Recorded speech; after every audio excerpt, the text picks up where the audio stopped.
They told you it's normal, that self-criticism keeps you sharp, that the voice in your head must be tough, stern, unforgiving. But if that were true, why do so many people feel drained, heavy, exhausted from their own thoughts? Why do you feel weighed down by inner pressure, stuck in cycles of guilt, shame, and silent blame that no one else ever hears? The truth is this: your inner voice shapes your world. Every thought is a seed. Every word you whisper to yourself becomes part of your future. And Buddhism has known this for thousands of years. The great teachers didn't find peace by force or self-punishment. They found it through gentle strength, through compassion, through the simple but powerful truth that the mind blossoms when spoken to with kindness, not cruelty. Tonight, as you listen, something will soften inside you. The noise in your head will slow down. The tension you've been carrying in your chest will start to loosen. You'll feel a warmth, a quiet shift, like a lantern being lit in a dark room. And when you wake up tomorrow, something will be different. Your thoughts will feel lighter. Your heart will feel safer. And for the first time in a long time, you'll feel like you're finally on your own side. This is not just another message. This is a doorway, a return to gentleness, a return to truth, a return to the version of you that has always deserved kindness, compassion, and inner peace. Are you ready? Let's begin. The moment you begin treating yourself with kindness, the whole inner world shifts. The tone of your thoughts changes, your breath loosens, and something inside you finally feels safe enough to open. That's where the real work begins, because the voice you speak to yourself with doesn't stay trapped in the present moment. It echoes forward. It shapes your mood, your reactions, your choices, and the future version of you. Buddhism goes deeper than simple advice. It shows that your inner voice becomes the architecture of your life. It teaches that inner speech is not harmless background noise, but a cause that generates effects. And now the truth unfolds, quietly but powerfully, so you finally understand the influence you carry within your own mind. There is a truth that hits in a way you feel more than understand. The way you speak to yourself becomes the way you experience the world. Not because anything magical happens, but because every thought sets a direction for the next one. A single harsh sentence whispered inside you can trigger a chain of emotions that cling to you for hours, days, or even years.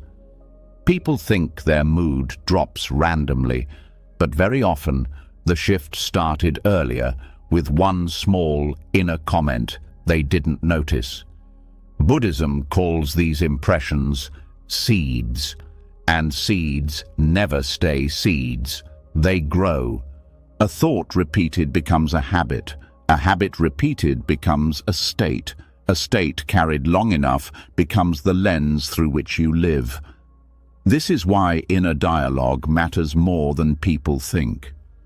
Thoughts feel private, quiet, harmless. But what's quiet is often the most powerful.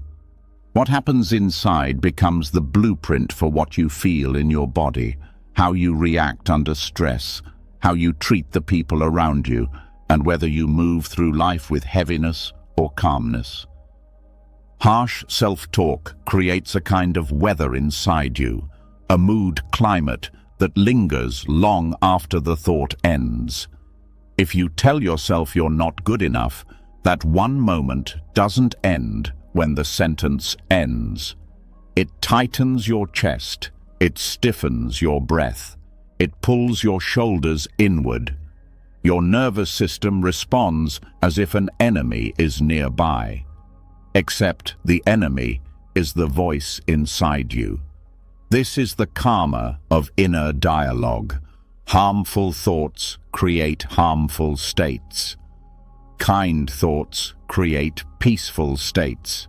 Many people walk through life suffering not because the world is hurting them, but because their own inner voice is draining them. When you insult yourself in your own mind, your body reacts the same way it reacts when someone else insults you. It releases stress chemicals, it enters defense mode, it becomes tense and alert. People think they are overthinking, but many times they are actually reacting to the tone of their own mind. The mind is obedient. It follows the voice you repeat. If the voice is harsh, the mind becomes fearful. If the voice is gentle, the mind becomes stable. What you practice internally becomes the reality you feel externally. Awareness becomes important not to silence the mind or reach perfection, but to stop planting harmful seeds before they turn into emotional storms. A small, unnoticed criticism can shift the way an entire day feels. You can be surrounded by things that should bring joy, yet feel nothing, because the inner voice blocks the connection. A single act of inner kindness can soften the whole day. The outside world doesn't shift, but your inner world does, and that inner shift becomes the difference between peace and suffering. Negative inner speech spreads faster than most people realize. If you tell yourself you always fail, your mind doesn't treat it as a passing opinion. It treats it as a truth. Once that truth lands, the mind begins looking for evidence. Every mistake becomes bigger. Every weakness becomes heavier. The world starts to look darker than it is. This is the karma of inner dialogue, the emotional future built from the thoughts of the present. The mind doesn't only react to inner speech, it begins to expect it. If harshness is constant, the mind becomes conditioned to scan for threats. It starts looking for flaws before possibilities. It holds tension even when nothing is wrong. This is how future suffering forms, not because the future is painful, but because the mind has been trained to brace for impact. Many people believe their future will be difficult, but often the difficulty comes from the voice they have repeated for years, not from life itself. In Buddhism, the state of your next moment depends on the state of this one. Every thought is a stepping stone. A harsh step leads to another harsh step. A gentle step leads to a calmer one. If you speak to yourself with cruelty, the next moment naturally becomes heavier. This is how suffering spreads, not through fate, not through punishment, but through habit. Harsh self-talk also creates an identity. If you tell yourself repeatedly that you're weak, the mind adopts that identity and behaves from it. If you tell yourself that you're unworthy, neutral moments begin to feel like rejection. If you tell yourself that you will fail, the mind prepares to collapse even before you begin anything. This is not superstition. It is the mind following the pattern you gave it. Inner criticism triggers emotional states that create more suffering later. A harsh sentence plants shame. Shame creates withdrawal. Withdrawal brings loneliness. Loneliness fuels more harsh sentences. The cycle deepens until it feels like truth instead of habit. People carry this pattern for decades, unaware that the first spark came from how they spoke to themselves during a vulnerable moment.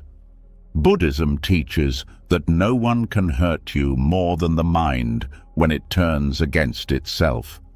The subtle danger is that people often disguise harshness as practicality. They think they must be hard on themselves to stay disciplined. They believe kindness makes them weak, but harshness doesn't produce strength. It produces fear, and fear blocks clarity, creativity, confidence, and wisdom. A compassionate inner voice doesn't let you avoid responsibility. It allows you to face responsibility without collapsing. It turns growth into something sustainable. It turns mistakes into lessons instead of wounds. The mind becomes what it practices. If you practice internal hostility, the mind becomes rigid.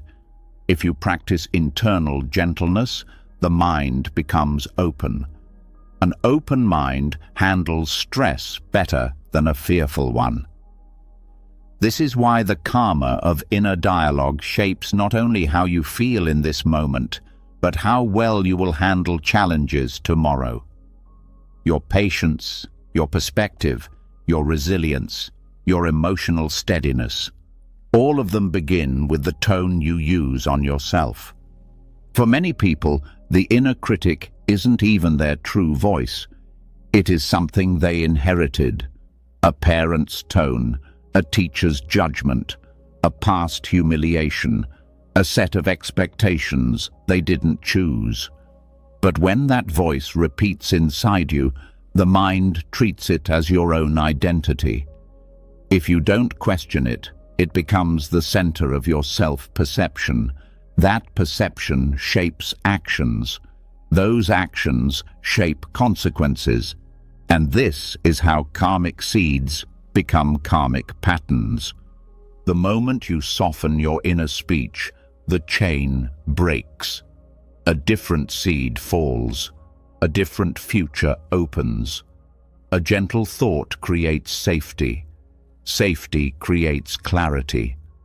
Clarity creates wise action. Wise action creates calm results. The world doesn't magically change, but your relationship with it does, and that small change can reshape everything that comes after it. The way you speak to yourself becomes the atmosphere you live in, and once you see how deeply that inner speech shapes your future, something inside starts paying attention in a new way. You begin to notice the tone behind your thoughts. You begin to sense which sentences lift you and which ones trap you. That awareness naturally opens the door to something deeper, something Buddhism has taught for centuries. The same rules you apply to how you speak to others must be applied to how you speak to yourself. The path doesn't split between inner and outer. The mind doesn't recognize that kind of divide. It receives every word you speak, whether spoken out loud or spoken silently in the depths of your own awareness. And now we enter that truth with even more clarity. There is a moment when you realize that the speech within you is not background noise, but active creation. It shapes emotion, behavior, decisions, and the quality of your days. Buddhism calls this right speech, but most people interpret it only as external kindness. No lying, no harming, no gossip, no cruelty. Yet the inner world is built by the same principles. The tone you use inside must follow the same path, because the mind responds to internal words with the same sensitivity it responds to external ones. The body doesn't distinguish whether the wound came from another person or from yourself. Harm is harm. Care is care. And this is where inner right speech begins. Right speech turned inward means noticing the subtle aggression hidden in your thoughts. It means noticing those quiet moments when you call yourself names you would never dare to use on another human being. It means noticing how often you replay old mistakes, as if you are punishing yourself again and again for something that already ended long ago. The mind receives those moments as fresh cuts. It feels the sting even when the words are silent. And this is the exact opposite of the Buddhist path, because right speech is not simply about being polite. It is about creating a mental environment that reduces suffering rather than multiplies it. Inner right speech is the practice of speaking to yourself as if your inner life matters, not as a luxury, not as something optional, but as something that shapes the foundation of every future thought. When you speak to yourself with harshness, the mind becomes fearful and reactive. When you speak with gentleness, the mind becomes open and steady. This shift is not a theory. It is the lived experience of anyone who has ever softened their internal tone and watched their whole day unfold differently. Many people try to follow the eightfold path in their relationships, their work, their communication with the world. They focus on being honest, being kind, avoiding harm, but they forget that their first relationship is with themselves. If right speech creates harmony in the outer world, then inner right speech creates harmony in the inner world. And when the inner world is chaotic, the outer world becomes harder, even if nothing external has changed. This is why Buddhism insists that the mind is the root of all experience. What you cultivate inside you determines how you perceive everything outside you. Right speech applied inward begins with honesty, not brutal honesty, not insulting honesty, but honest awareness. You tell yourself the truth without tearing yourself apart. You acknowledge your weaknesses without labeling yourself as weak. You acknowledge mistakes without turning them into self-punishment. This kind of honesty becomes a powerful form of alignment. When you stop lying to yourself about who you are or pretending to be something you're not, the mind stops fighting itself. It relaxes. It becomes grounded. This is the first stage of inner right speech, truthful but not harmful. The next part of inner right speech is refraining from harmful speech directed at yourself. Many people call themselves names automatically. They say, "I'm stupid. I always ruin things. I'll never get better. I'm a burden." These sentences may feel casual, but the mind receives them like commands. The nervous system tightens, the breath shortens, the body prepares for danger because harmful words trigger survival responses. When harmful speech becomes frequent, the mind learns to anticipate it and begins shrinking, hiding, or resisting life. That resistance becomes chronic stress, and chronic stress becomes suffering. When you stop attacking yourself with words, your energy shifts. You no longer drain your strength trying to recover from wounds you caused yourself. You begin walking through life with more ease because the struggle inside is no longer fighting against your own voice. Right speech, inward, also means refraining from exaggeration in self-judgment. The mind loves absolutes. Always, never, forever. These words trap you in fixed identity. They pull you away from growth. If you tell yourself you always fail, you blind yourself to progress. If you tell yourself you never get things right, you ignore every moment you have succeeded. These exaggerations are subtle forms of self-harm because they distort reality and make it harder to act wisely. right speech brings balance. It teaches you to see clearly, not through the lens of self-attack or self-pity, but through steady awareness.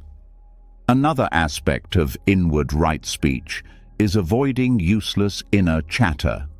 Not daydreaming, not creativity, but the kind of storytelling that drains your mind with no benefit. Replaying arguments, predicting rejection, manufacturing criticism before it even happens. This inner noise steals focus, steals peace, steals energy you could use for something meaningful.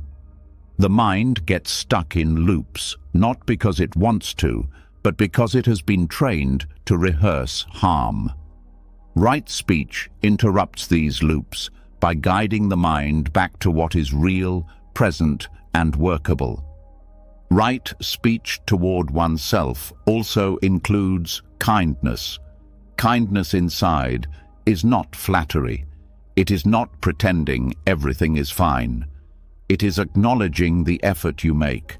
It is giving yourself permission to rest when you are tired. It is reminding yourself that growth takes time. It is offering words that soothe rather than ignite fear. This kindness is not childish. It is skillful. A mind treated with care becomes resilient.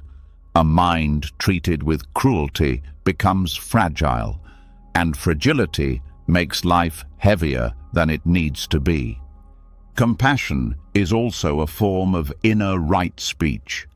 When you speak to yourself with compassion, you treat your pain with warmth instead of judgment. You don't shame yourself for feeling overwhelmed.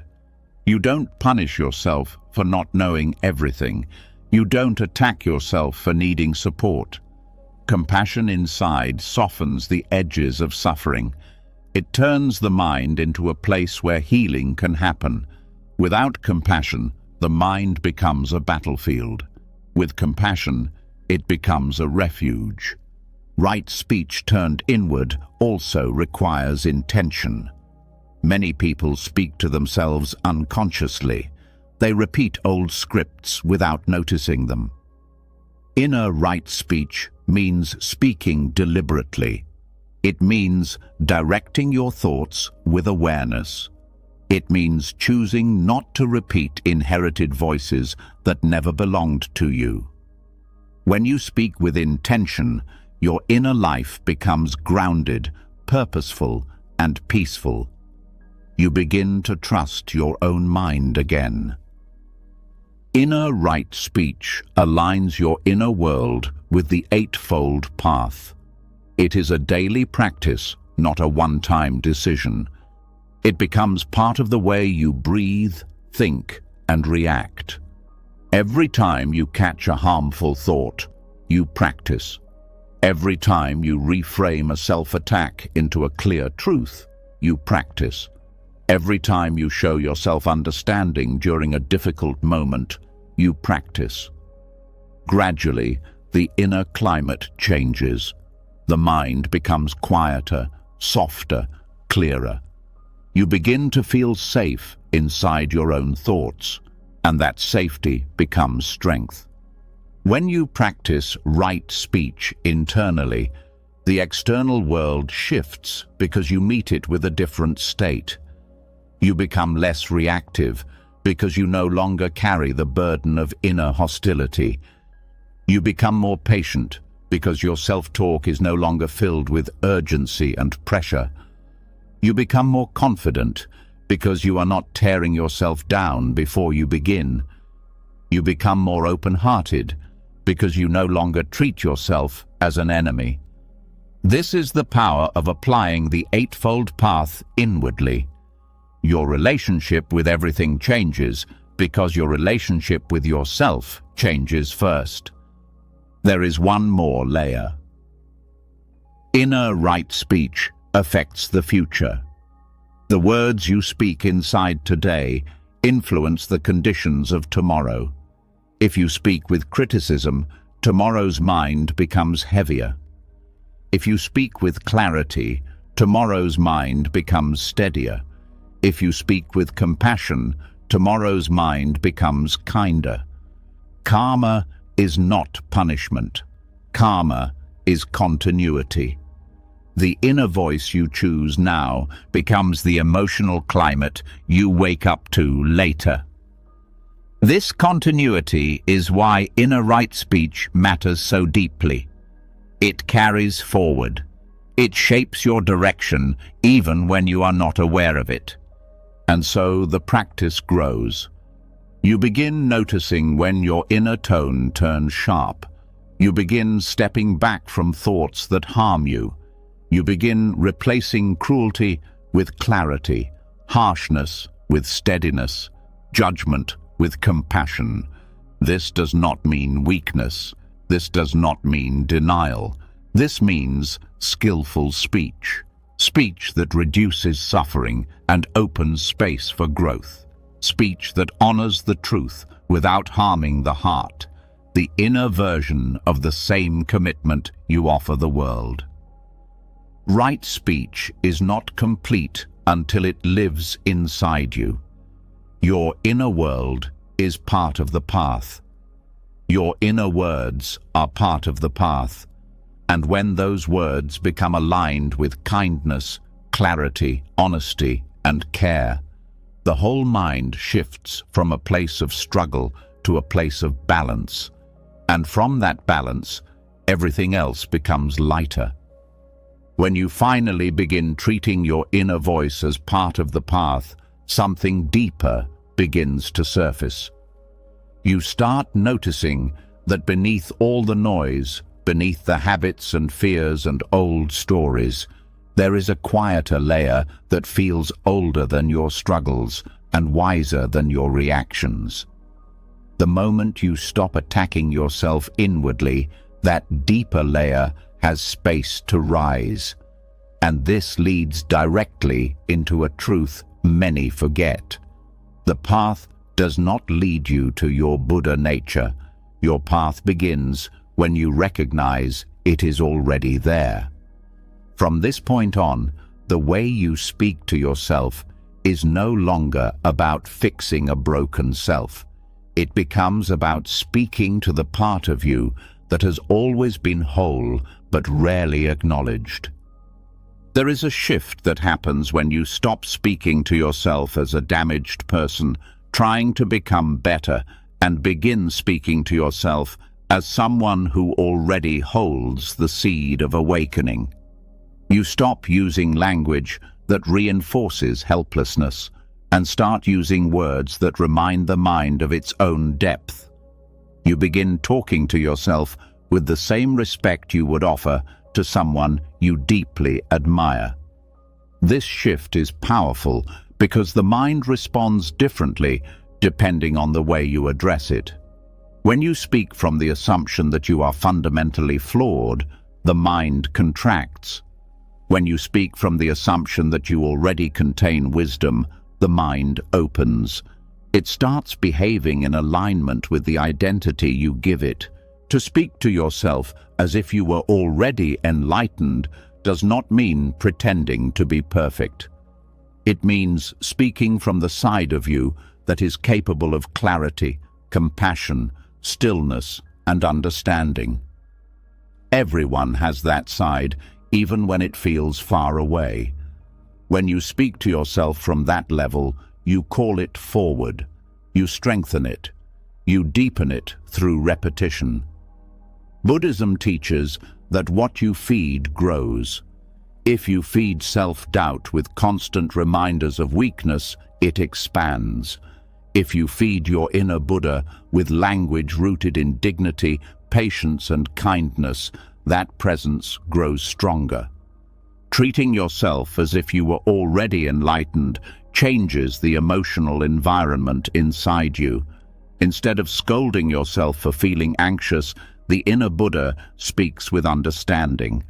Instead of calling yourself worthless for making a mistake, that inner wisdom acknowledges the pain without attacking the person feeling it. Instead of reacting to every emotion as if it defines you, The inner Buddha sees each emotion as a passing wave. Speaking to yourself from this place doesn't erase your challenges, but it changes the way you meet them. Your difficulties stop becoming proof of failure and start becoming opportunities to practice awareness. When the Buddha spoke of awakening, he described it not as becoming something new, but as uncovering what has always been present. The sunlight is already behind the clouds. Your inner Buddha nature is already behind the confusion. Speaking to yourself as if you were already enlightened means addressing yourself as the one who can see through the clouds, not as the clouds themselves. You stop saying, "I am the storm," and begin saying, "A storm is passing through me." This subtle shift becomes the difference between drowning in suffering and finding ground within suffering. Your inner Buddha is not harsh. It does not shame. It does not belittle. It does not rush. It does not demand perfection. It guides with patience. It understands the weight you carry without adding more weight. When you speak from this place, you begin to feel supported by your own mind rather than attacked by it. Many people collapse under pressure, not because life is unbearable, but because their inner voice gives no support, no room to breathe, no gentleness. When you speak to yourself as if you already have an enlightened heart, your inner world becomes a place where healing can finally occur. There is a profound strength in addressing yourself with dignity. You begin to stand differently in your own life. You stop begging for worth from the outside because you begin to sense it within. Speaking to yourself this way does not inflate the ego, it strengthens humility. The inner Buddha speaks softly because it has nothing to prove. When your inner voice takes on that same tone, the ego loses its grip. Fear loses its grip. You begin acting from clarity rather than insecurity. Speaking to yourself as if you were already enlightened also means speaking from the perspective of wisdom rather than confusion.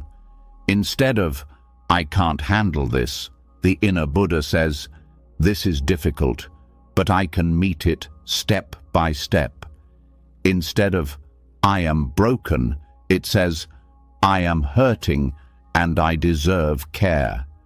Instead of, "I will fail," it says, "I will learn."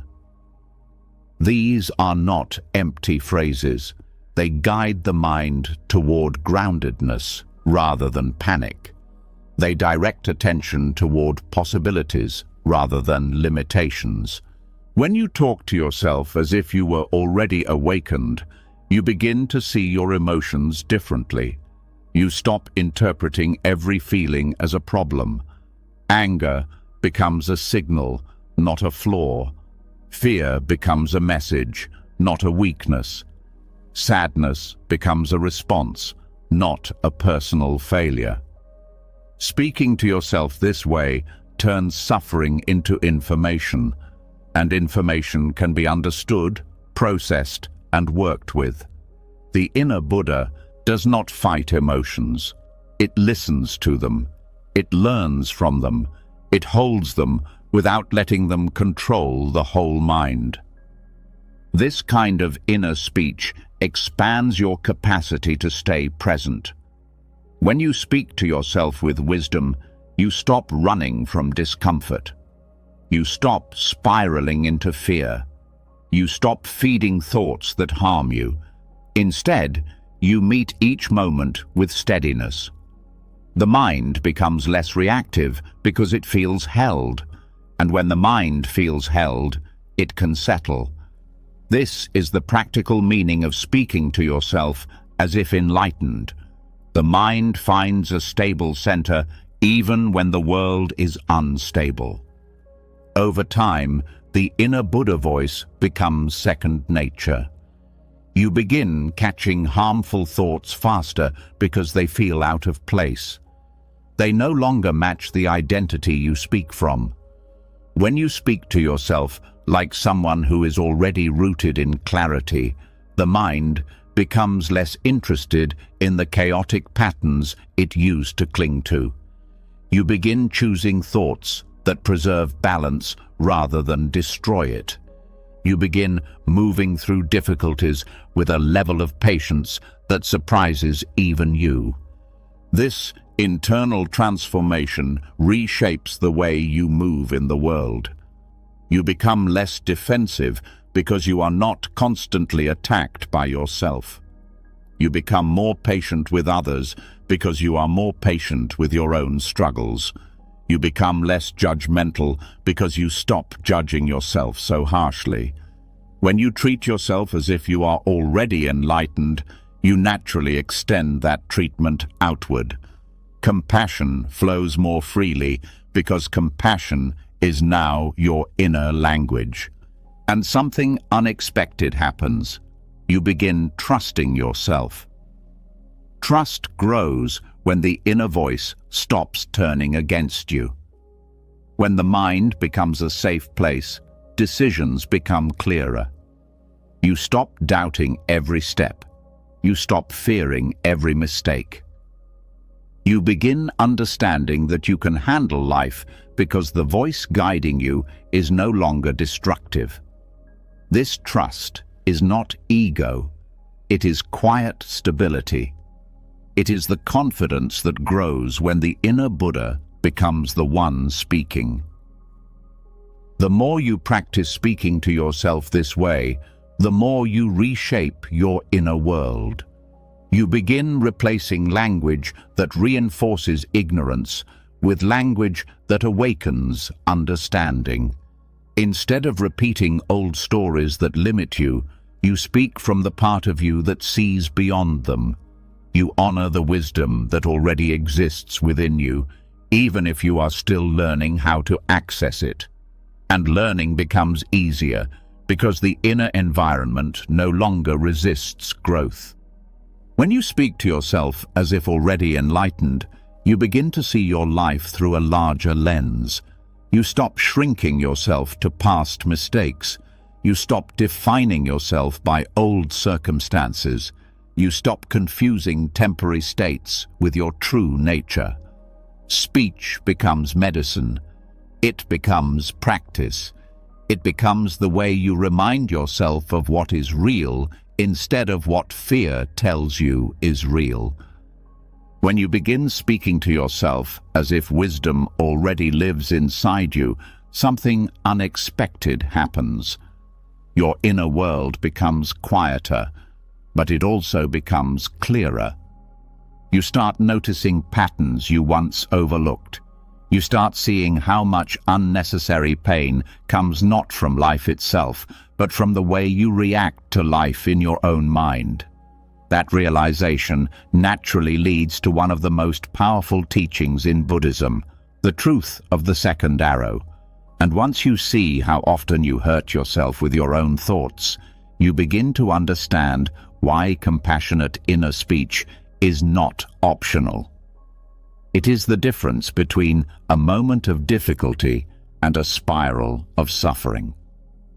There is a simple truth that carries enormous weight. Pain is part of being alive, but the mind often adds extra pain on top of it. You drop something important and feel frustration. That is the first arrow. Then your inner voice says, "You're so careless. You always mess things up. What's wrong with you?" That is the second arrow. The second arrow does far more damage than the first. It turns a moment into a wound. It turns a mistake into a personal attack. It turns a human experience into a story of shame. Compassionate self-speech is the only thing that stops this second arrow from landing. It interrupts the force of old habits that turn every challenge into proof against yourself. When your inner Buddha speaks, the second arrow loses its power. The mind learns to treat pain with understanding instead of hostility. And life becomes easier, not because the world changes, but because you stop adding suffering that never needed to be there. The second arrow appears in many forms. It shows up when you criticize yourself for feeling stressed. It shows up when you blame yourself for emotions you didn't choose. It shows up when you shame yourself for not knowing something sooner. The mind reacts to the first arrow naturally, but the second arrow is optional. That option becomes clear only when you slow down enough to notice the tone of your inner speech. Without awareness, the second arrow lands automatically. With awareness, you can soften the moment before it deepens into suffering. Compassionate inner speech begins with recognizing that pain itself is not a failure. Many people attack themselves the moment they feel discomfort because they believe they should be stronger, calmer, or more in control. But the inner Buddha understands that pain is not a sign of weakness. Pain is a sign of being human. Speaking to yourself with compassion means acknowledging the reality of the moment without creating a story that punishes you for experiencing it. This simple shift reduces the emotional noise that intensifies suffering. When you replace the second arrow with gentle speech, the nervous system reacts differently. Instead of tightening, it relaxes. Instead of spiraling into panic, it settles. Instead of searching for what is wrong with you, it searches for what would help you.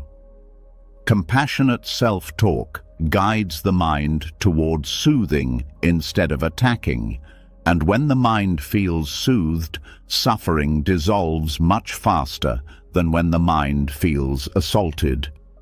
The second arrow also appears in rumination. Something bothers you, and instead of letting the discomfort pass, the mind circles it over and over with judgment. Why am I still thinking about this? Why can't I move on? What is wrong with me? This internal hostility keeps reopening the emotional wound. The mind becomes trapped in a cycle of self-inflicted injury. Compassionate speech breaks the cycle by speaking from patience instead of impatience. It makes sense that this is still on my mind. It was meaningful. It touched something tender. I can be gentle with myself while it settles. When the mind hears this tone, it relaxes its grip and allows the emotion to move. Many people think compassion means letting themselves off the hook. But compassionate inner speech is not indulgence. It is skillful action. The mind learns better from patience than from punishment. The second arrow drains your energy, but compassion restores it. When you stop stabbing yourself emotionally, you have more strength to deal with the first arrow wisely. Compassionate self-speech during suffering also means speaking in a way that cools the emotion rather than inflames it. Harsh speech intensifies anger. Harsh speech amplifies shame. Harsh speech feeds anxiety. But gentle words soften everything they touch. They help the mind widen instead of collapse. A widened mind can see clearly. A collapsed mind cannot. This clarity is essential because without it, the mind reacts impulsively, often creating more pain.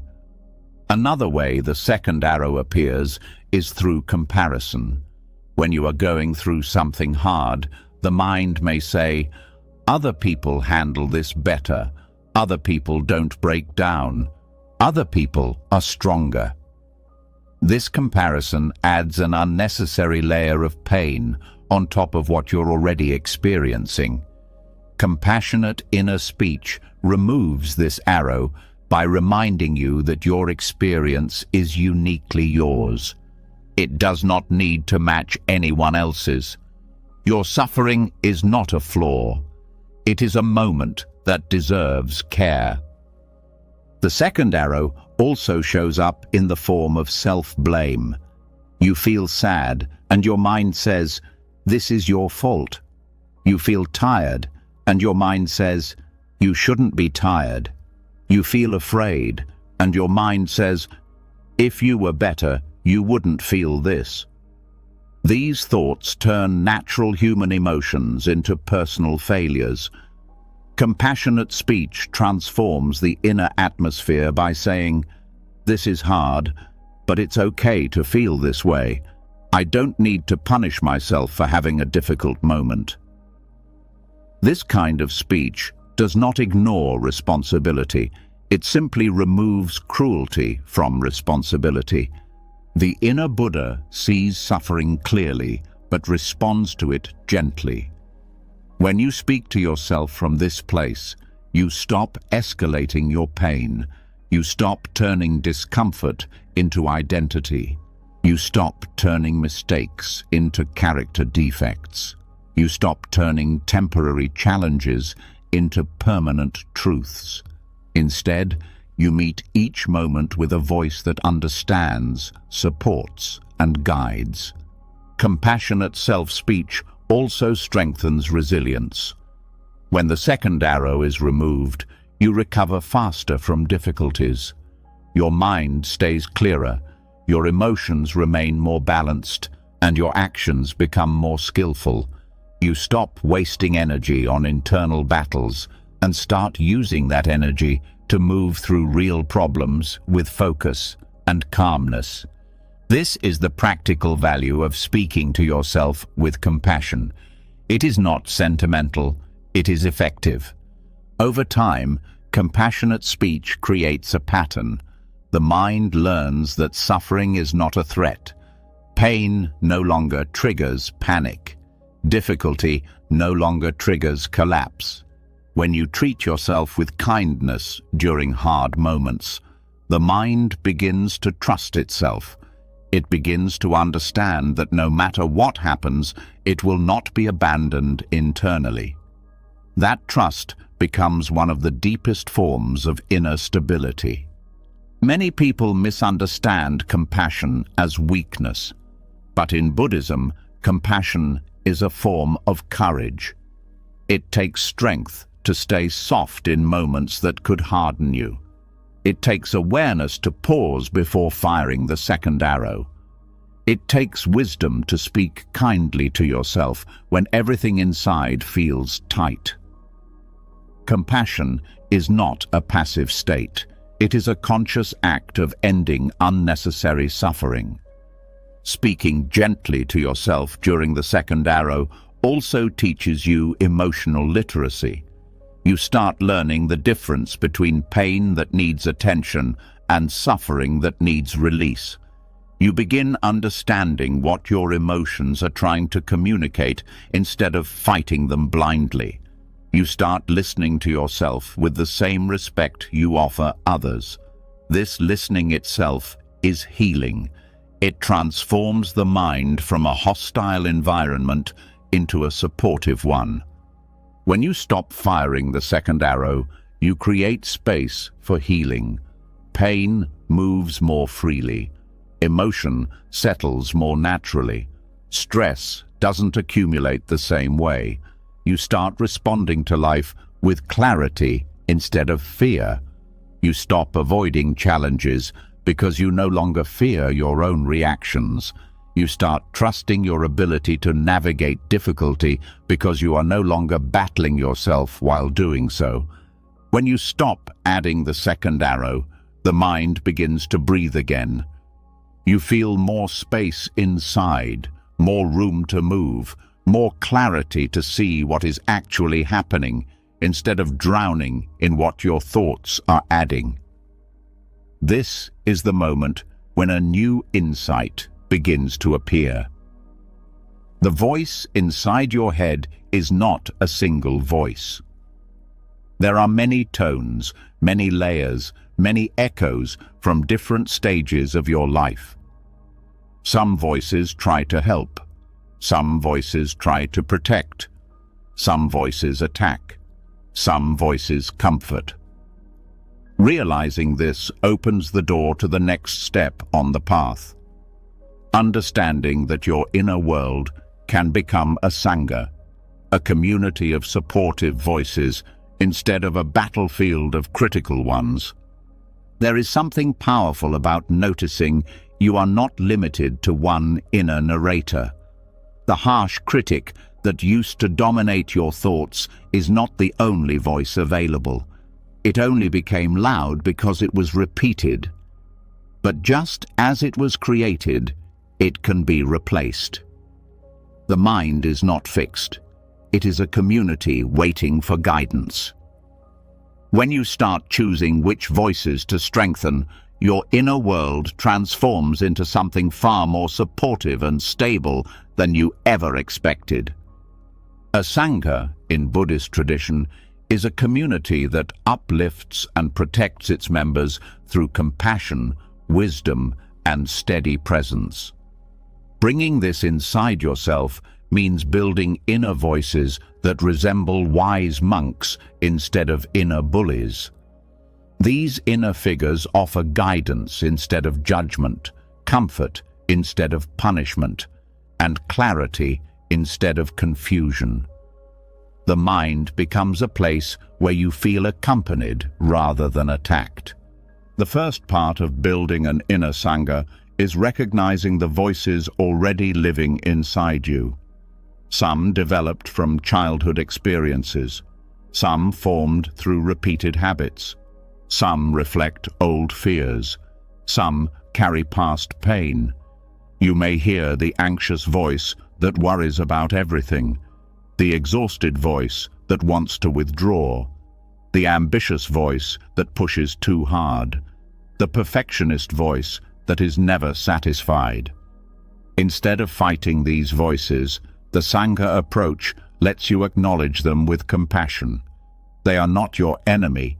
They are inner beings shaped by your history. Each one is trying to protect you in its own limited way. When you stop fighting these voices and start understanding them, their grip softens. The anxious voice calms when it feels heard. The perfectionist eases when you give it support. The wounded voice loosens when it feels compassion. Developing an inner Sangha means gathering these parts and giving them new leadership.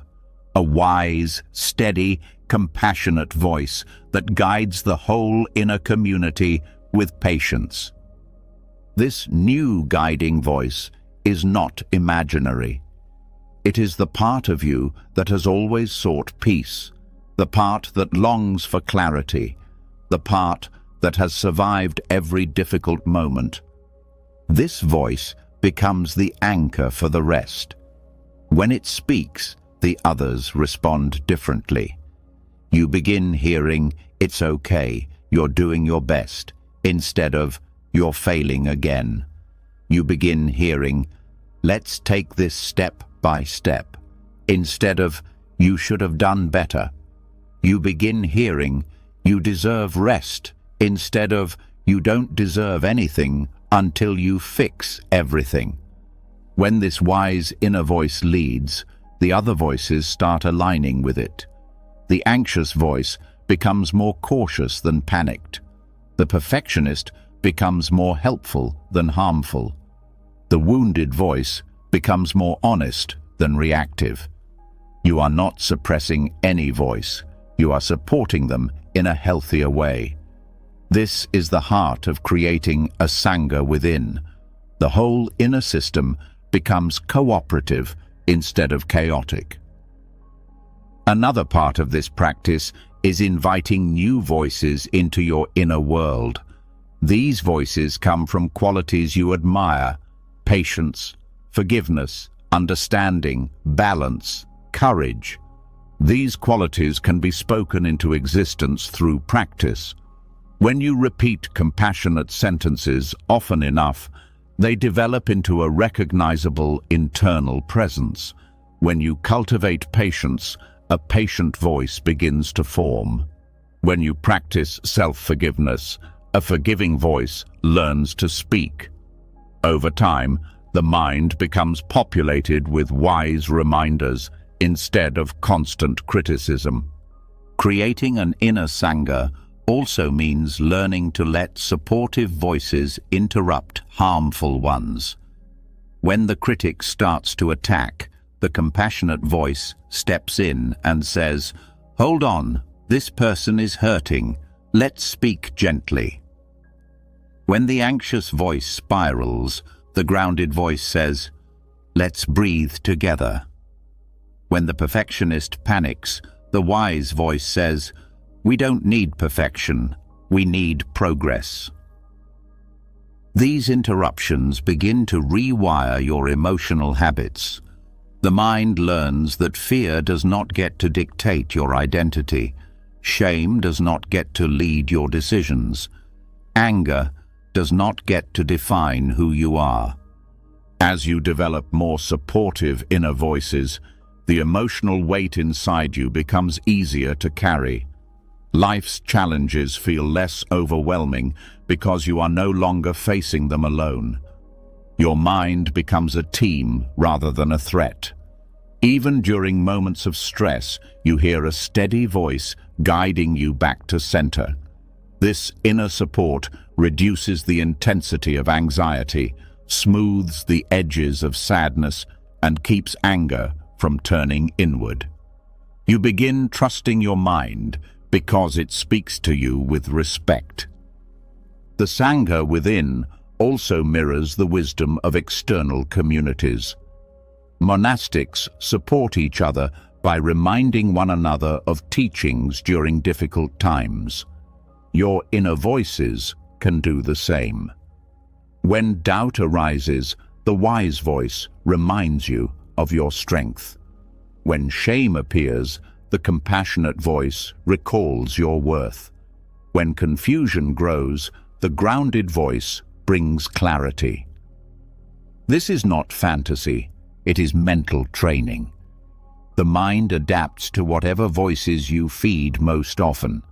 Some people believe they have only one inner voice, but this is because one part of them became louder than the rest.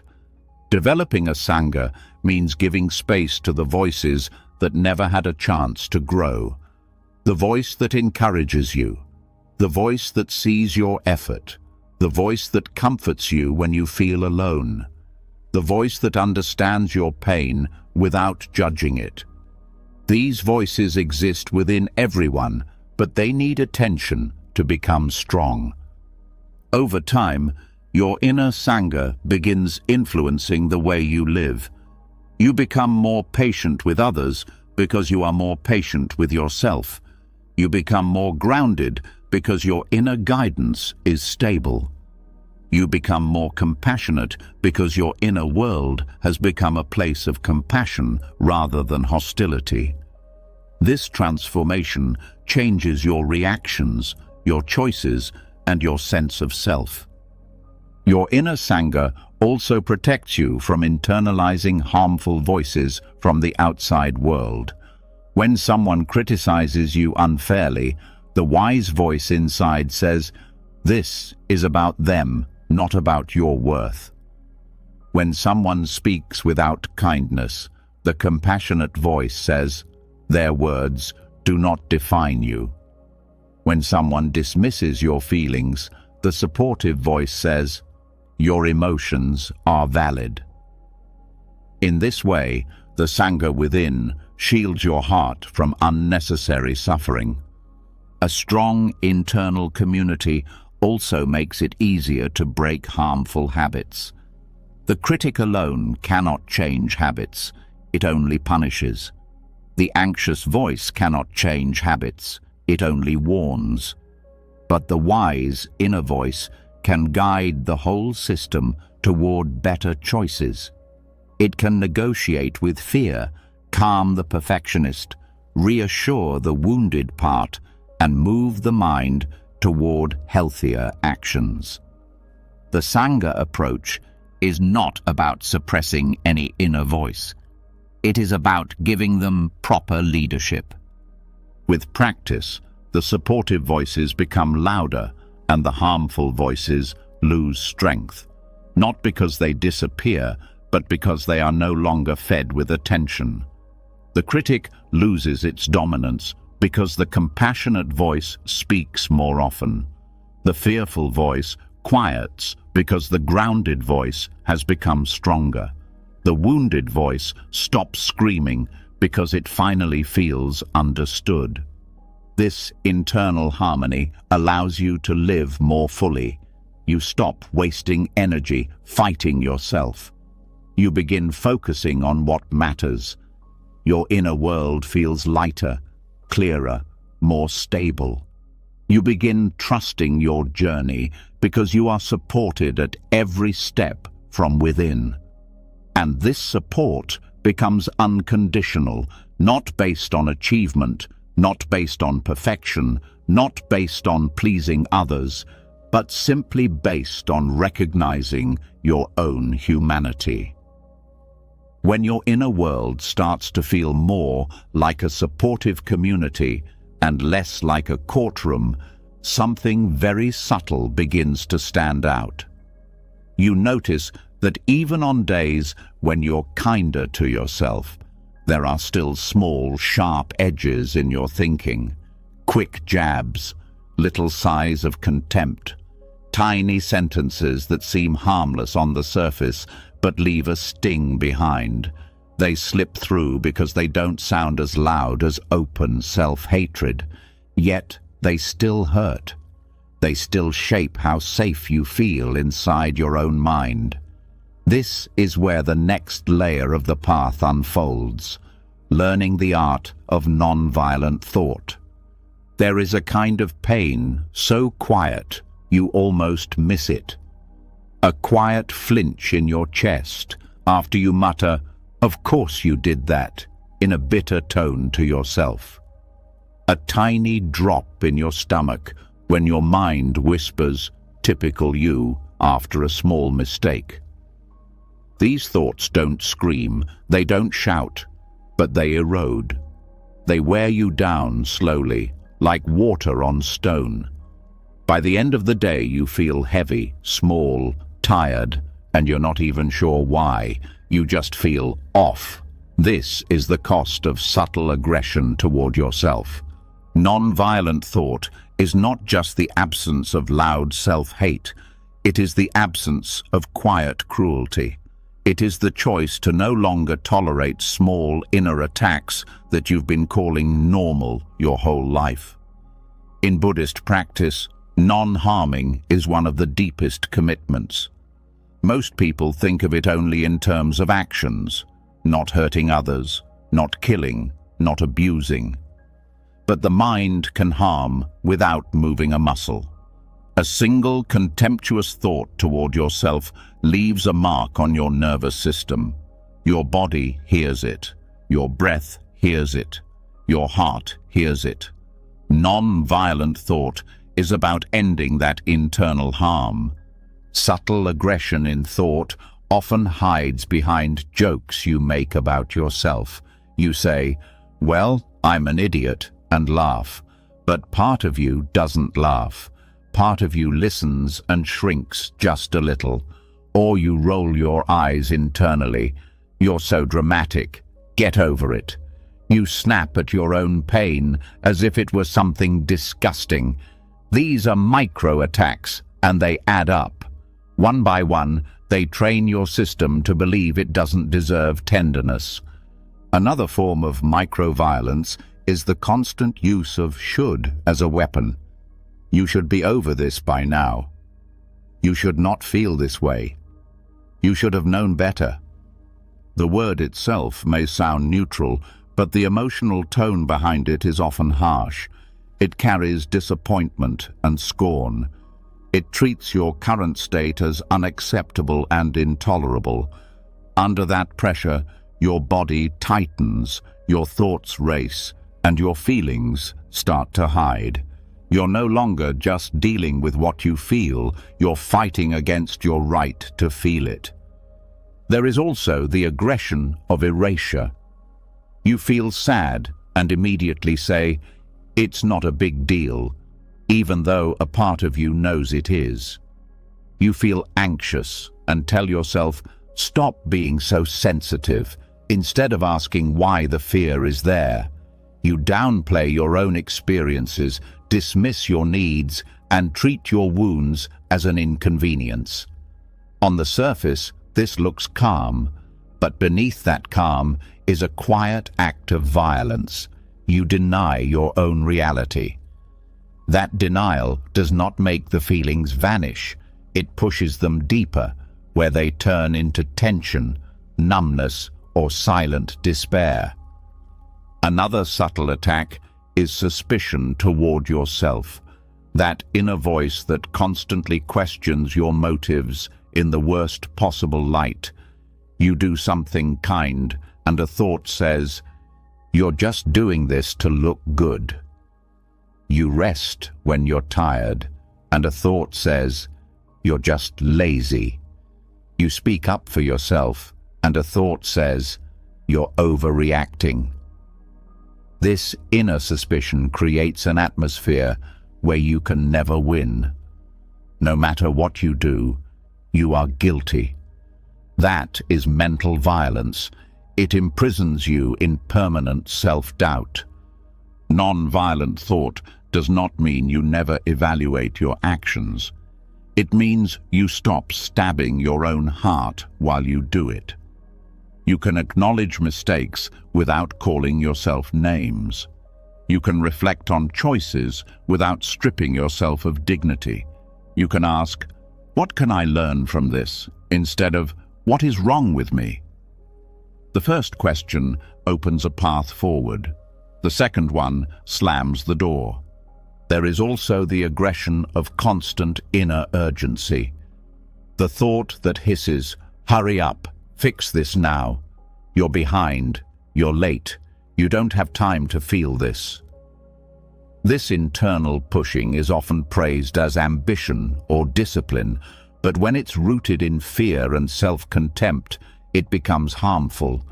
Your nervous system never comes down. Your body never fully exhales. You live in permanent inner alarm, as if you are always just one step away from being exposed as a failure. That state wears down your health, your joy, and your ability to be present. The art of non-violent thought starts with recognition. You cannot soften what you refuse to see. The task is not to condemn yourself for having harsh thoughts. That would just be more violence. The task is to watch your thinking with the same careful attention a healer uses when examining a wound. You notice the small dig. Of course you messed that up. You notice the subtle dismissal. You're being ridiculous. You notice the automatic verdict. This proves you'll never change. You see these as events in the mind, not truth. Once you see these micro-attacks, the next step is to interrupt them, not by force, but by introducing a different tone. When the thought says, "Typical you," you pause and respond internally. "I'm human. People make mistakes." When the inner voice snaps, "Get over it," you respond, "I'm allowed to feel what I feel." When the critic hisses, "You're so weak," you respond, "I'm doing my best under my current limits." This is not arguing. This is replacing violence with care. Language matters deeply. Violent thoughts often use labels: loser, idiot, useless, crazy, pathetic.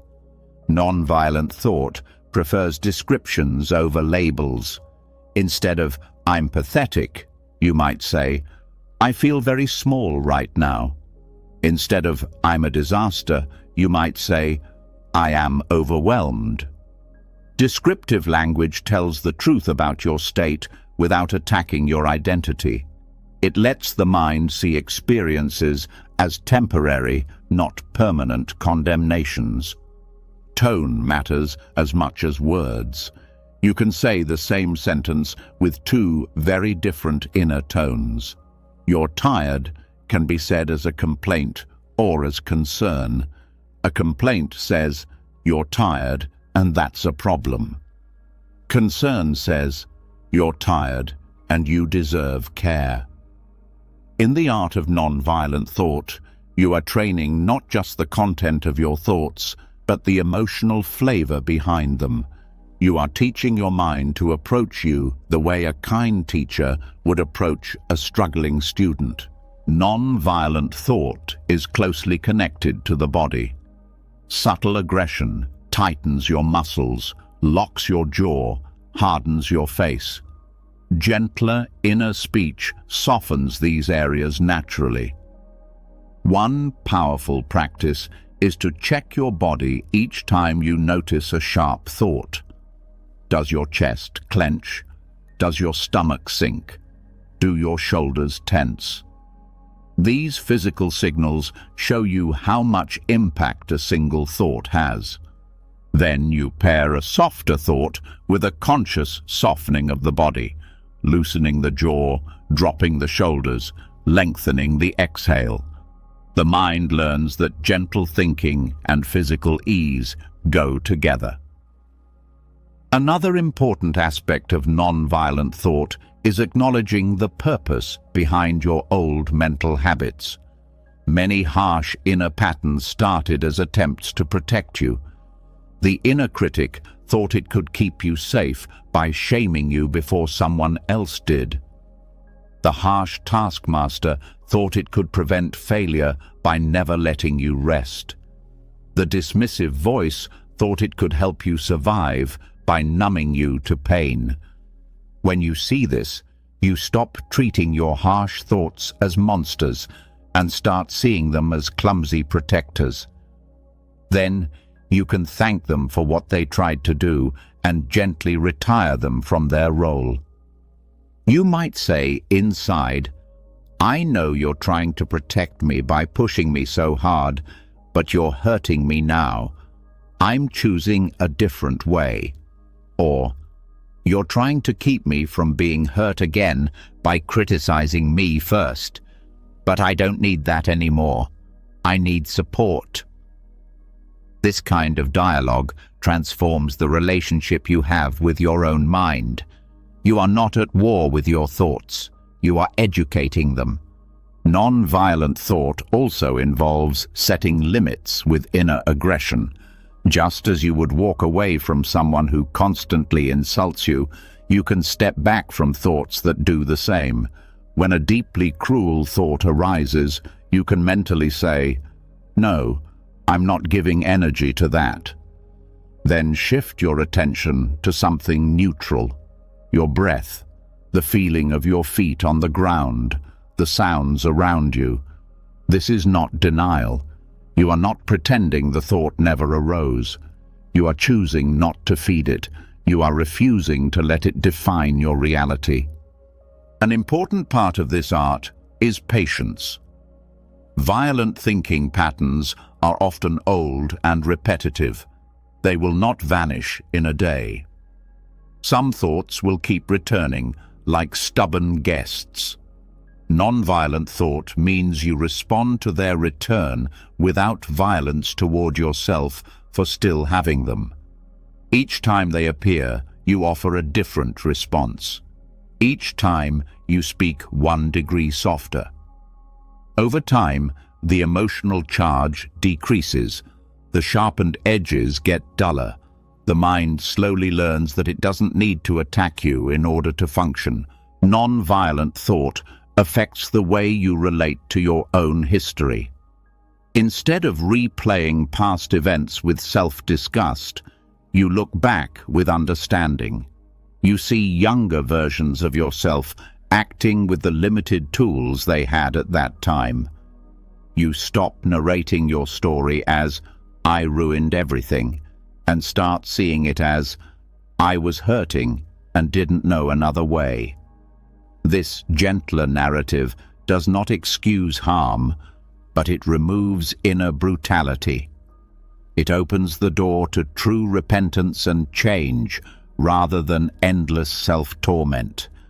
As non-violent thought grows, your daily inner dialogue changes texture. You wake up and the first thoughts are no longer, "You're already behind," or "You look awful."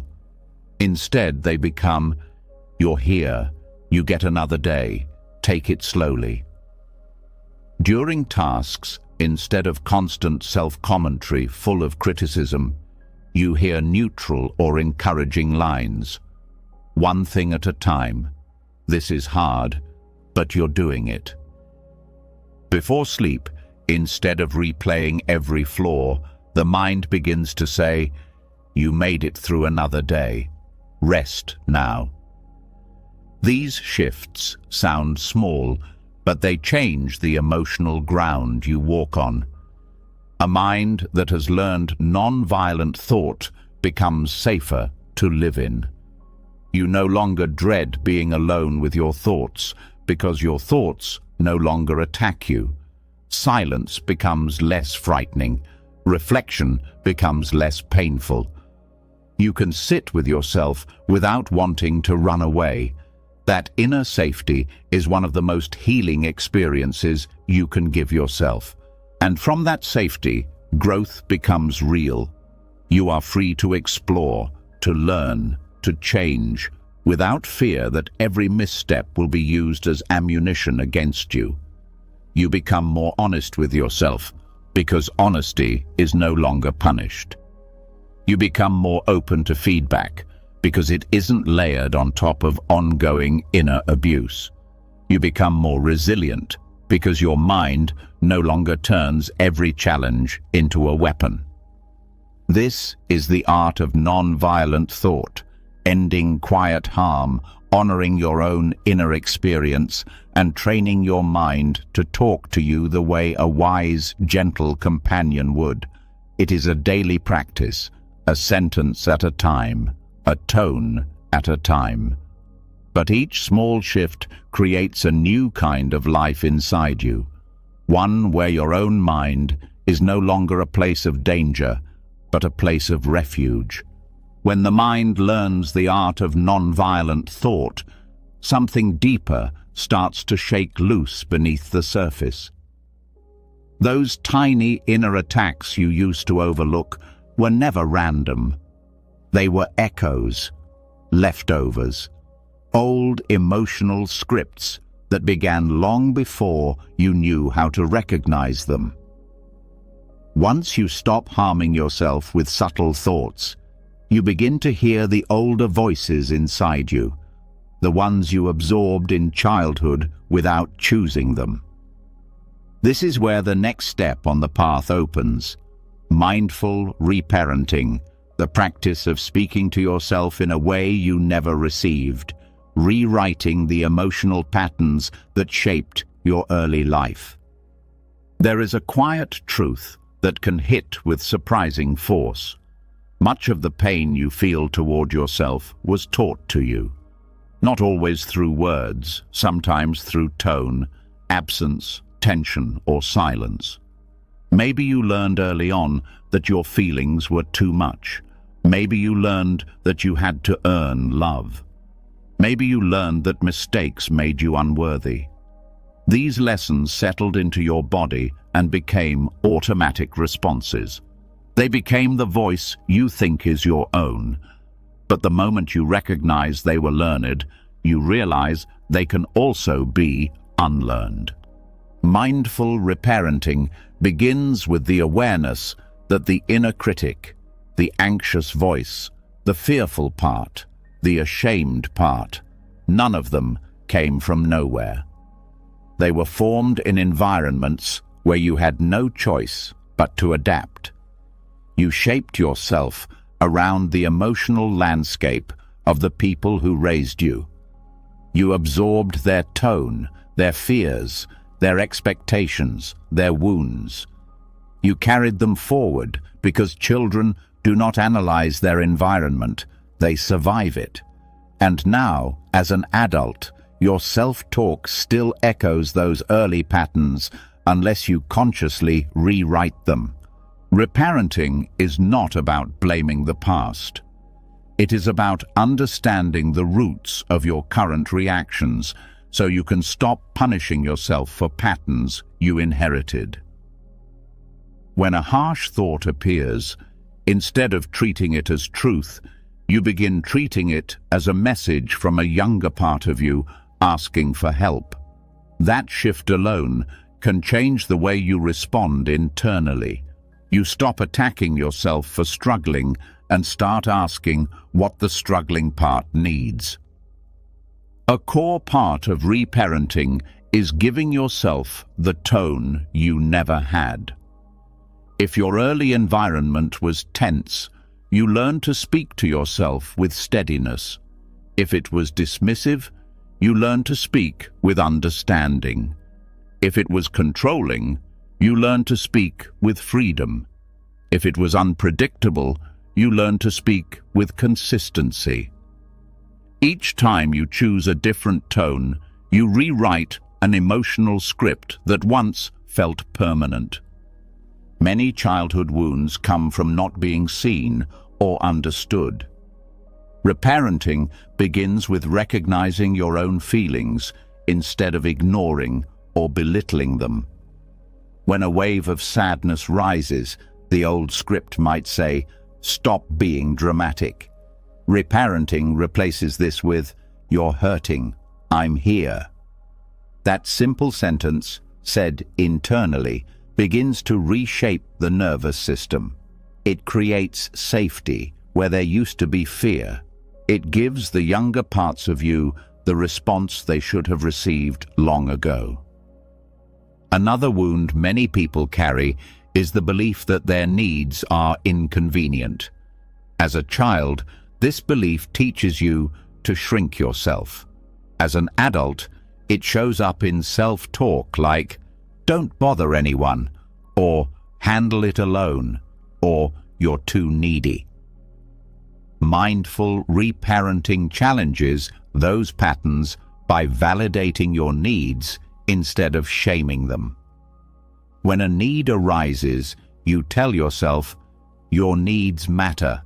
It's okay to ask for support." Over time, your sense of worth becomes grounded instead of fragile. Reparenting also involves giving yourself the permission you never received. Permission to rest, permission to take up space, permission to speak honestly, permission to slow down, permission to feel. Many children learn to suppress everything that might create conflict or discomfort. Those suppressed emotions don't disappear, they become self-judgment later. When you consciously give yourself permission to exist as you are, you break a karmic pattern that may have carried through generations. One of the most powerful aspects of reparenting is learning to comfort yourself without minimizing your experience. Many people were raised with responses like, "You're fine," "It's not that bad," or "Stop crying."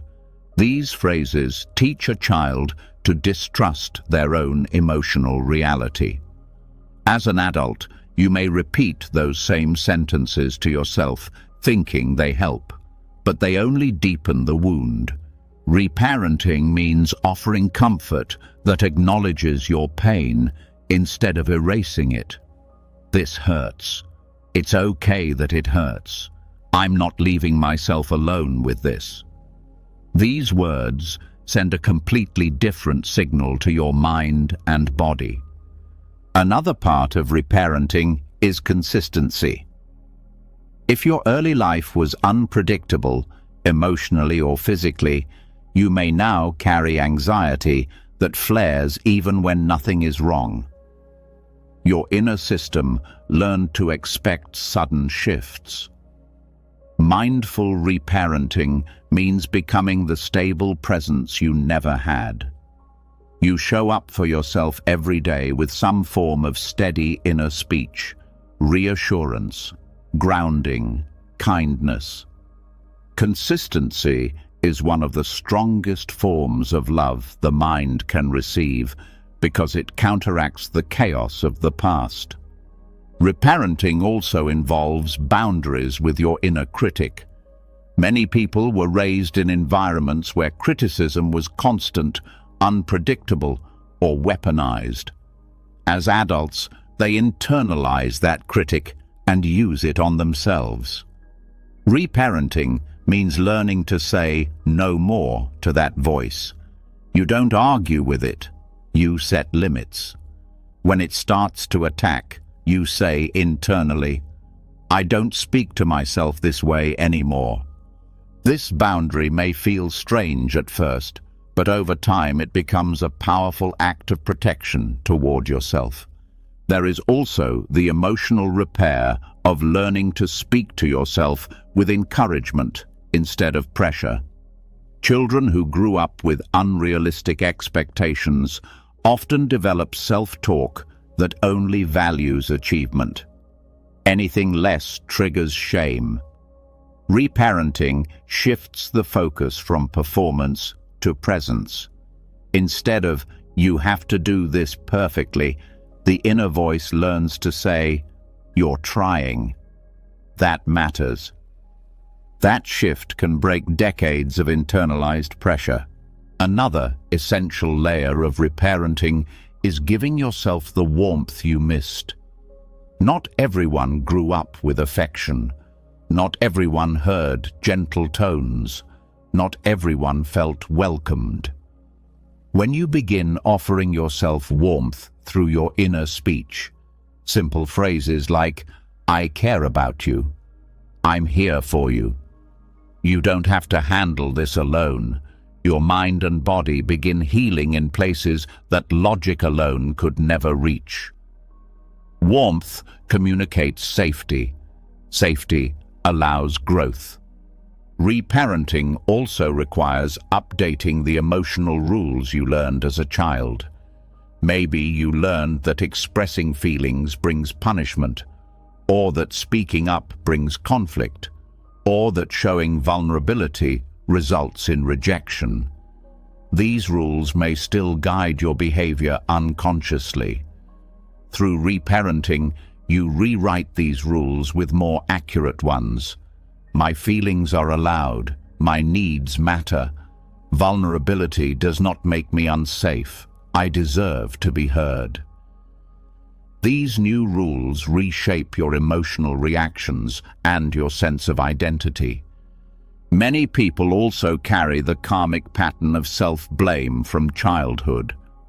When children don't understand why adults around them are upset, they assume it must be their fault.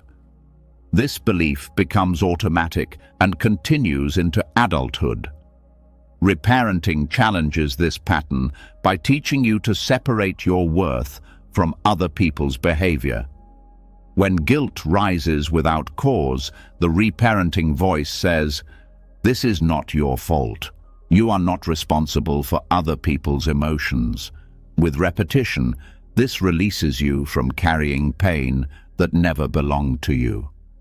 Another powerful aspect of reparenting is speaking to the younger parts of yourself directly. When old pain rises, you talk to that inner child the way a loving parent would, with patience, kindness, and certainty. You say things like, "I know you're scared. I'm here. I won't ignore you."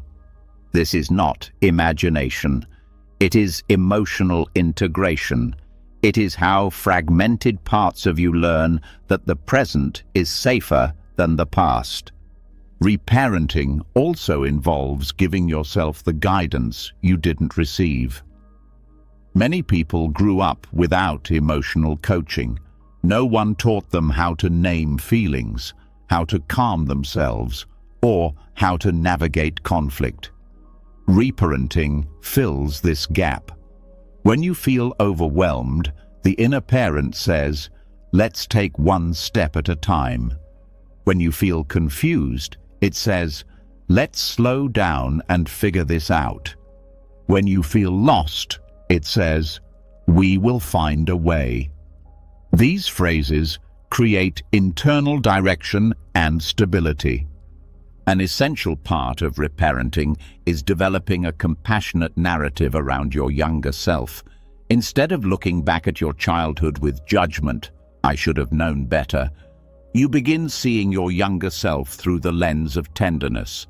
You say, "You were trying, you were learning, you were surviving." That compassion rewrites old memories, releasing emotional knots that have been tied for years. Reparenting also transforms your relationship with failure. Children raised with harsh reactions often internalize fear of mistakes. As adults, they avoid risks, silence themselves, or over-prepare for everything. Reparenting offers a new approach. You can make mistakes and still be safe. This sentence alone can open doors inside the mind that have been locked for decades. A reparented inner voice treats rest differently too. Children who were pushed too hard learn to shame themselves for slowing down. Mindful reparenting replaces that shame with permission. You're tired. Rest is allowed. This changes more than your schedule. It changes your worthiness pattern. It teaches your mind that you do not need to earn the right to exist peacefully. Another deep layer is grieving what you didn't receive. Reparenting is not pretending your childhood was perfect. It is acknowledging what was missing so you can give it to yourself now. This grief is not weakness. It is clearing emotional space. When you allow space for this grief, your self-talk becomes more honest, more compassionate, and more rooted in reality. Mindful reparenting ultimately teaches you how to become an internal source of love, safety, consistency, and understanding. You stop waiting for someone else to heal your wounds.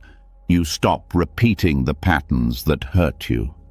You begin speaking to yourself with a tone that nurtures the world inside you instead of damaging it.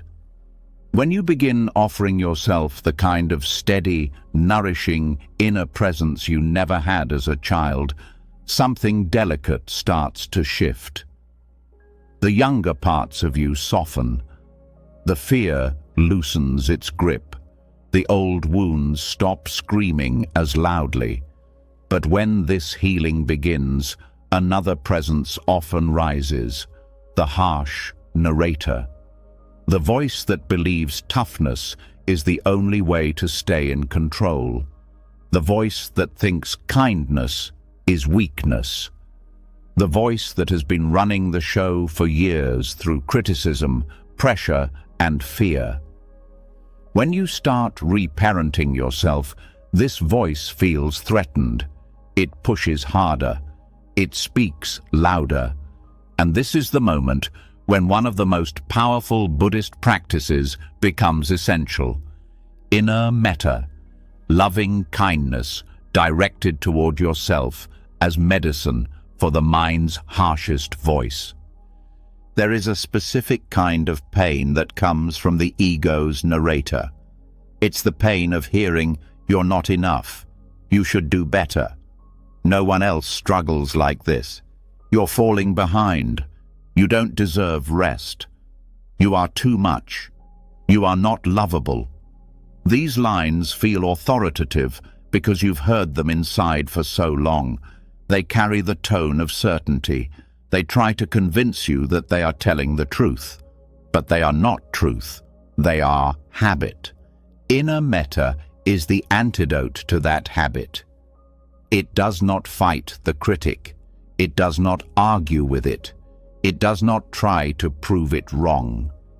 It uses a softer, more powerful approach, dissolving the inner critic's authority by surrounding the mind with loving kindness until the harshness can no longer stand on its own. Loving kindness phrases are simple, short, bare, but the simplicity is the point. They slip beneath the critic's defenses. They bypass the ego's arguments. They send warmth into places logic cannot reach. They are not strategies, they are nourishment. And when the mind is nourished, the critic loses its power. Inner metta begins with the willingness to speak to yourself as someone who deserves care.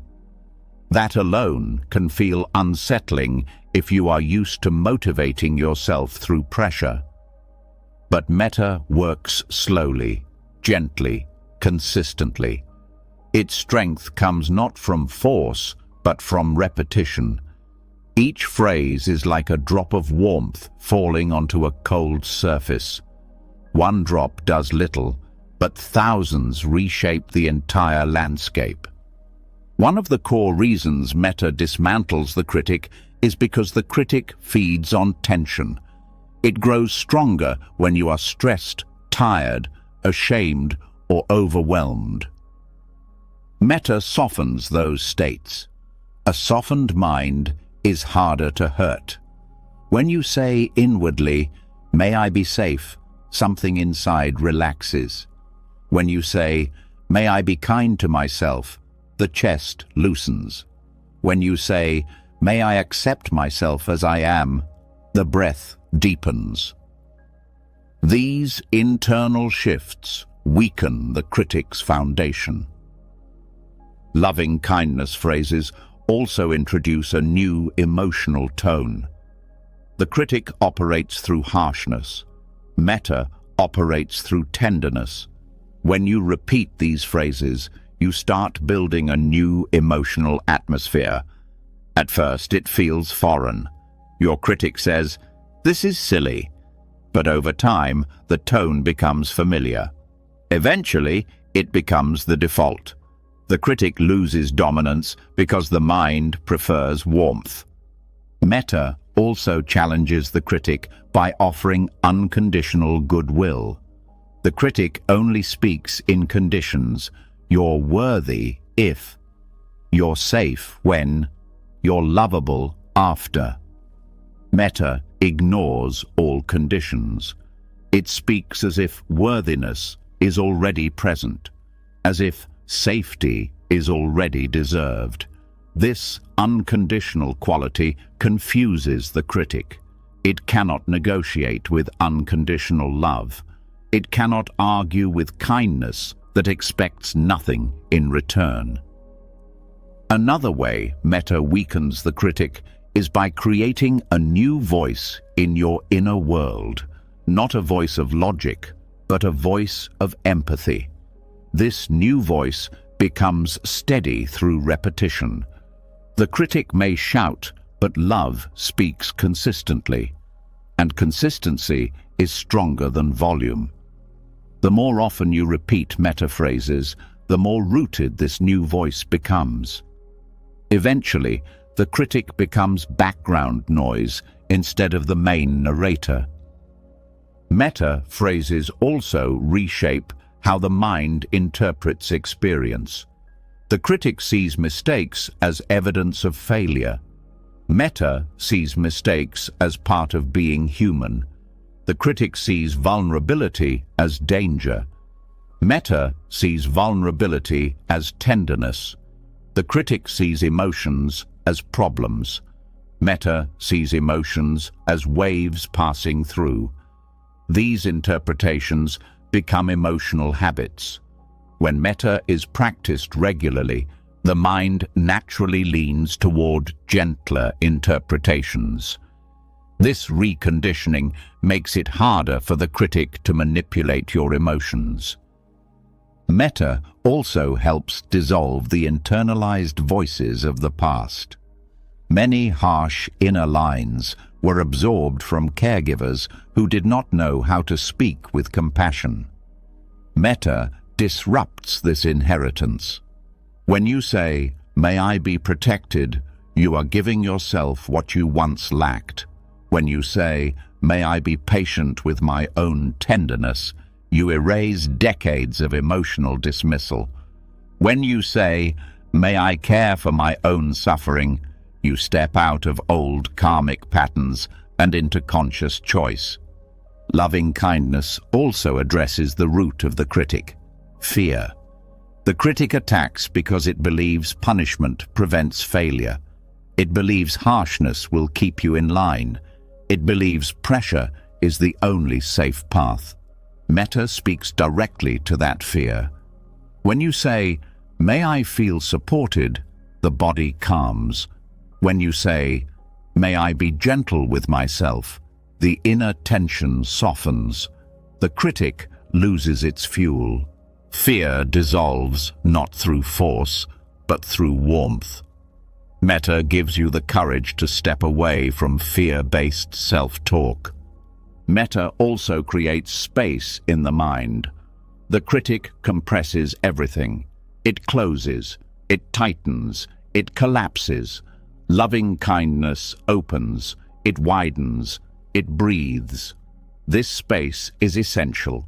In a spacious mind, the critic's voice becomes smaller. It becomes one voice among many, not the ruler of the internal world. Space is not emptiness, it is freedom. The practice of inner metta is especially powerful because it requires no belief. You do not need to feel kind to yourself before practicing it. You simply repeat the phrases with sincerity. The feelings grow over time. Even if the words feel mechanical, they still plant seeds. Those seeds grow into emotional warmth. That warmth becomes strength. Another reason metta works so deeply is because loving kindness is aligned with your true nature. The harsh critic is a learned pattern. It is a construction. It is artificial. But metta speaks to the part of you that is untouched by fear, shame, or conditioning. It speaks to the part of you that naturally knows how to care. When you repeat phrases of kindness, you are reconnecting with something already inside you. The critic is loud, but it is not you. Loving kindness is quiet, but it is real. Metta also helps you untangle self-worth from achievement. The critic ties your worth to performance. Loving kindness speaks to your worth as a human being. When you say, "May I be peaceful," you are not asking for perfection. You are asking for ease. When you say, "May I love myself as I am," you are stepping outside the critic's system of measurement. Worth becomes inherent, not earned. As you keep practicing inner metta, you develop a new internal reflex. When the critic attacks, your first response becomes kindness instead of collapse. When shame rises, you meet it with warmth. When fear surges, you meet it with reassurance. The mind learns that kindness is the default. This is not weakness. This is mastery. Metta also rewrites how you handle disappointment. The critic treats disappointment as a sign of failure. Loving kindness treats disappointment as a moment to comfort yourself. This shift keeps the heart open during hard times. When the heart stays open, you respond with wisdom instead of panic. Another layer of loving kindness is compassion for your own suffering. When you say, "May I hold my pain with tenderness," you acknowledge your suffering without drowning in it. You become both the one who feels the pain and the one who offers comfort. This dual awareness stabilizes the mind. It stops the critic from isolating you inside your own fear. Metta also supports emotional regulation. Harsh self-talk increases emotional intensity. Loving kindness reduces it. This is because metta calms the nervous system. It reduces fight or flight reactions. It lowers inner resistance. When the body calms, the critic loses its grip. The mind becomes more balanced, making wise choices easier. One of the most profound effects of inner metta is the transformation of self-identity. The critic tells you who you are in the worst way. Metta shows you who you could be in the best way. When you repeatedly speak phrases like, "May I be free from inner harm," you begin to see yourself as someone worthy of protection. When you say, "May I be gentle with my mistakes," you begin to see yourself as someone capable of growth without fear. This identity shift is not theoretical, it is lived. Metta also helps you forgive yourself. Not forgiveness as erasing the past, but forgiveness as releasing the emotional chains that keep you stuck in regret. The critic clings to old mistakes. Loving kindness loosens them. When you say, "May I be free from unnecessary guilt," you are telling the critic that its job is done. Its grip releases. Eventually, metta creates a deep inner loyalty to yourself, a loyalty that makes you stop abandoning yourself when life gets hard, a loyalty that makes you stop speaking to yourself like an enemy, a loyalty that makes you choose kindness even when the critic demands cruelty. This loyalty becomes a foundation you can stand on. And over time, the harsh narrator becomes quieter, not because you defeated it, but because you stopped believing it. Loving kindness becomes your inner language. Warmth becomes your inner climate. Compassion becomes your inner truth. And from that truth, a new way of living arises. One that feels clearer, softer, and far more human. When loving kindness becomes the tone of your inner world, something deeper begins to loosen, something that has been quietly holding your suffering in place for years. The harsh narrator starts losing its authority, and in the space it leaves behind, you begin to feel a strange softness, a lightness you didn't expect. It almost feels like a doorway you've passed without realizing it. And on the other side of that doorway is one of the most liberating truths in Buddhism. The self you speak to is not fixed, solid, or permanent. The you your inner critic attacks is always changing, always shifting, never the same from moment to moment. Once you understand this, compassion starts to grow naturally, because how can you blame a self that is constantly disappearing and becoming new? There is something quietly transformative about realizing you are not a fixed identity.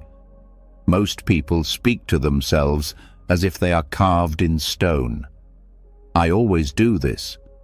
I'll never change. This is just who I am." These statements feel heavy because they freeze your entire being into a single moment, a single behavior, a single emotion.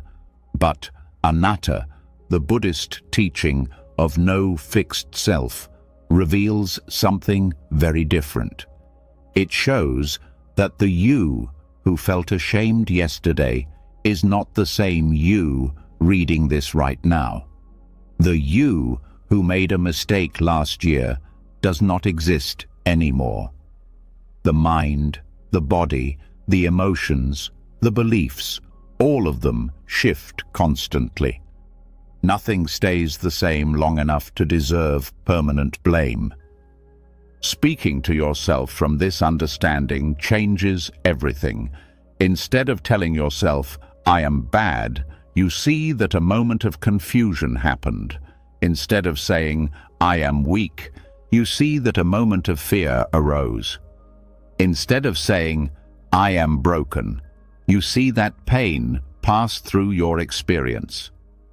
This perspective doesn't erase responsibility.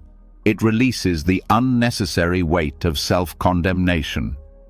You stop defining yourself by temporary states, and compassion naturally replaces judgment.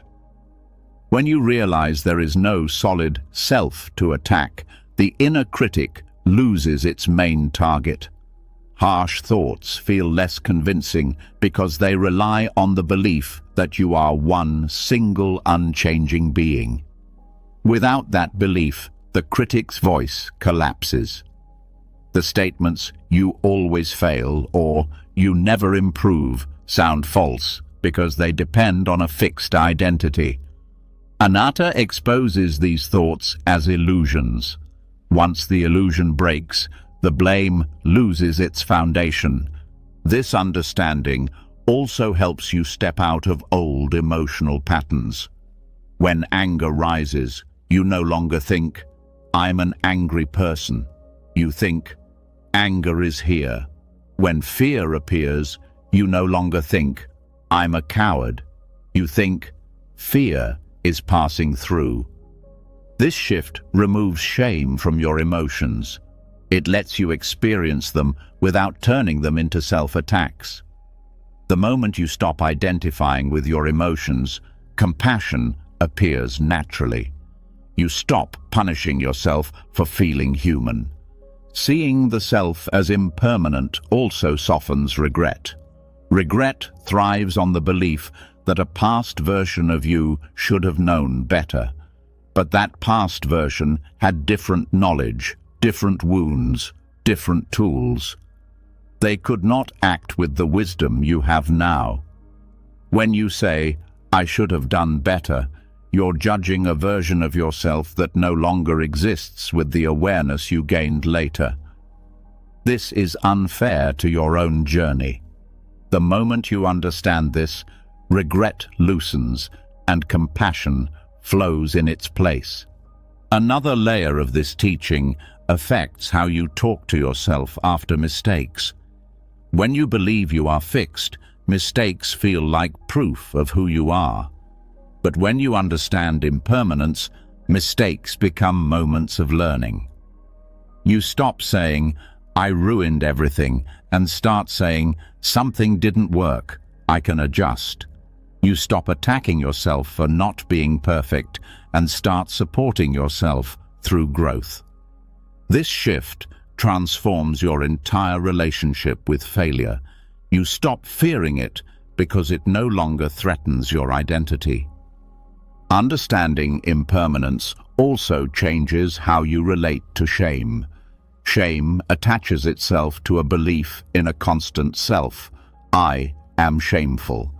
But if the self is changing, then shame cannot define you.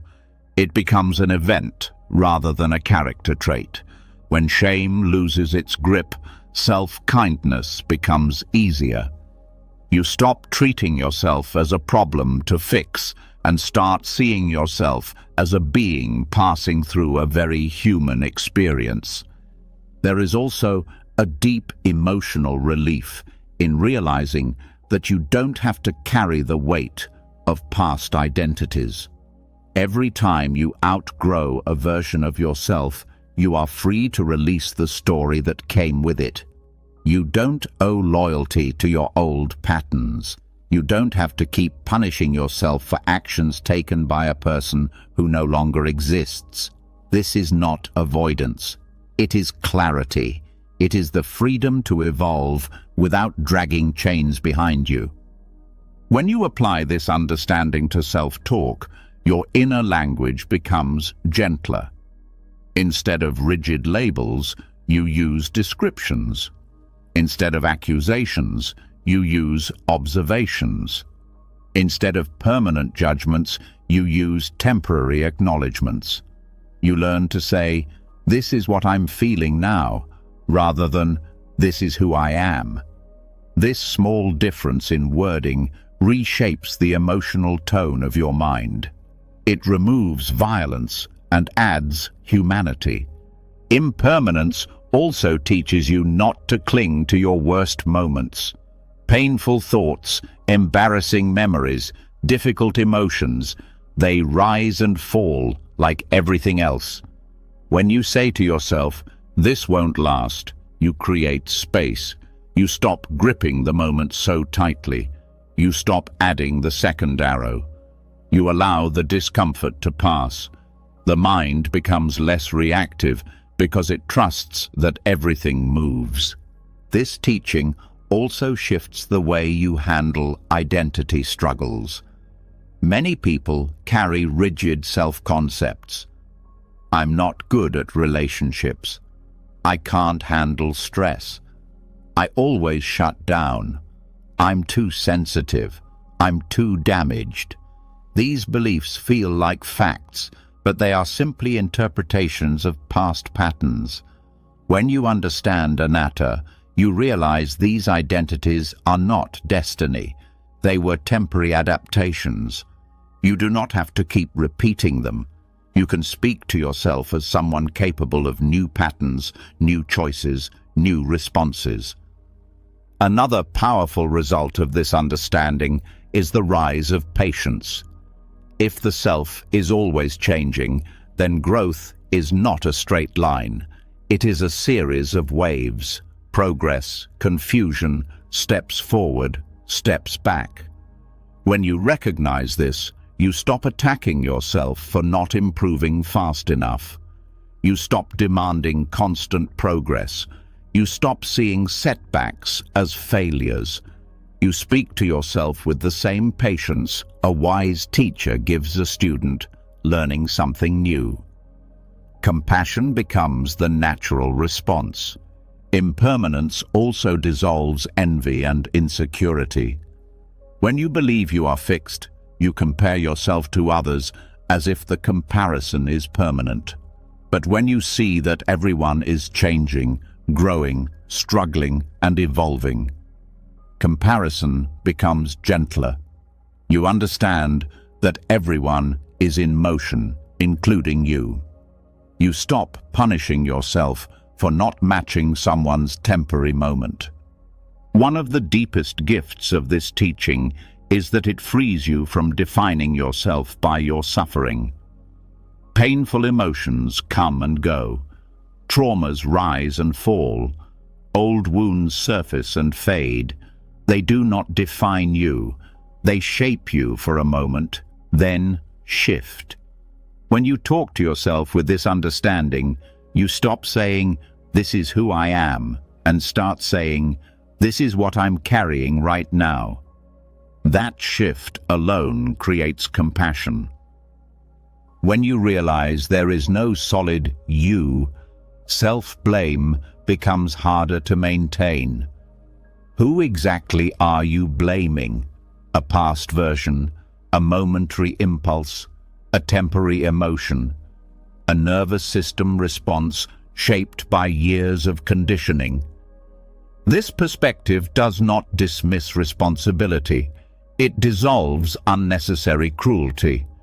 You start holding yourself accountable without punishing yourself. You take responsibility without shame. You grow without fear. Speaking to the impermanent self also opens your heart to forgiveness. Not forgiveness as forgetting, but forgiveness as releasing yourself from identifying with your past. When you realize the person who suffered is not the same as the one standing here now, forgiveness becomes possible. You stop dragging the old self into the new moment. You stop freezing your identity in your worst memories. You start treating yourself with mercy. This understanding also cultivates humility. If the self is always changing, then you don't need to cling to being right, strong, perfect, or certain. You can soften. You can admit you don't know. You can let yourself learn. You can grow without shame. Humility opens the door to growth because it removes the ego's need for rigid identity. Without that rigidity, your inner speech becomes kinder, gentler, and more honest. Over time, speaking to the impermanent self becomes natural. You no longer talk to yourself as a fixed thing. You speak to the present experience. You speak to the present emotion. You speak to the present need.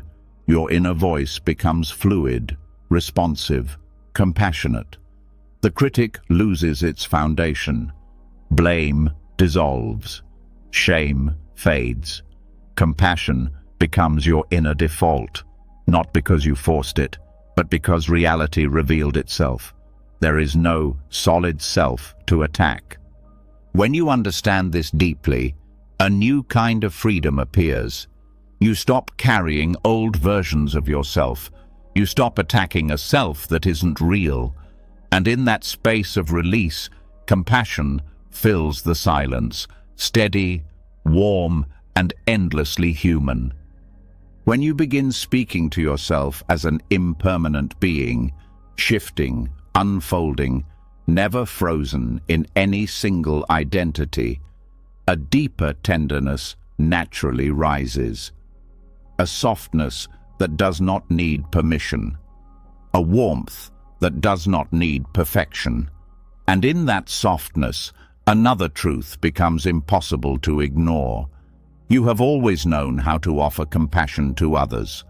You have always known how to comfort, how to understand, how to forgive, how to extend kindness without hesitation. But when it comes to yourself, that same compassion suddenly feels out of reach, as if you are the only being on earth not deserving of the care you freely give.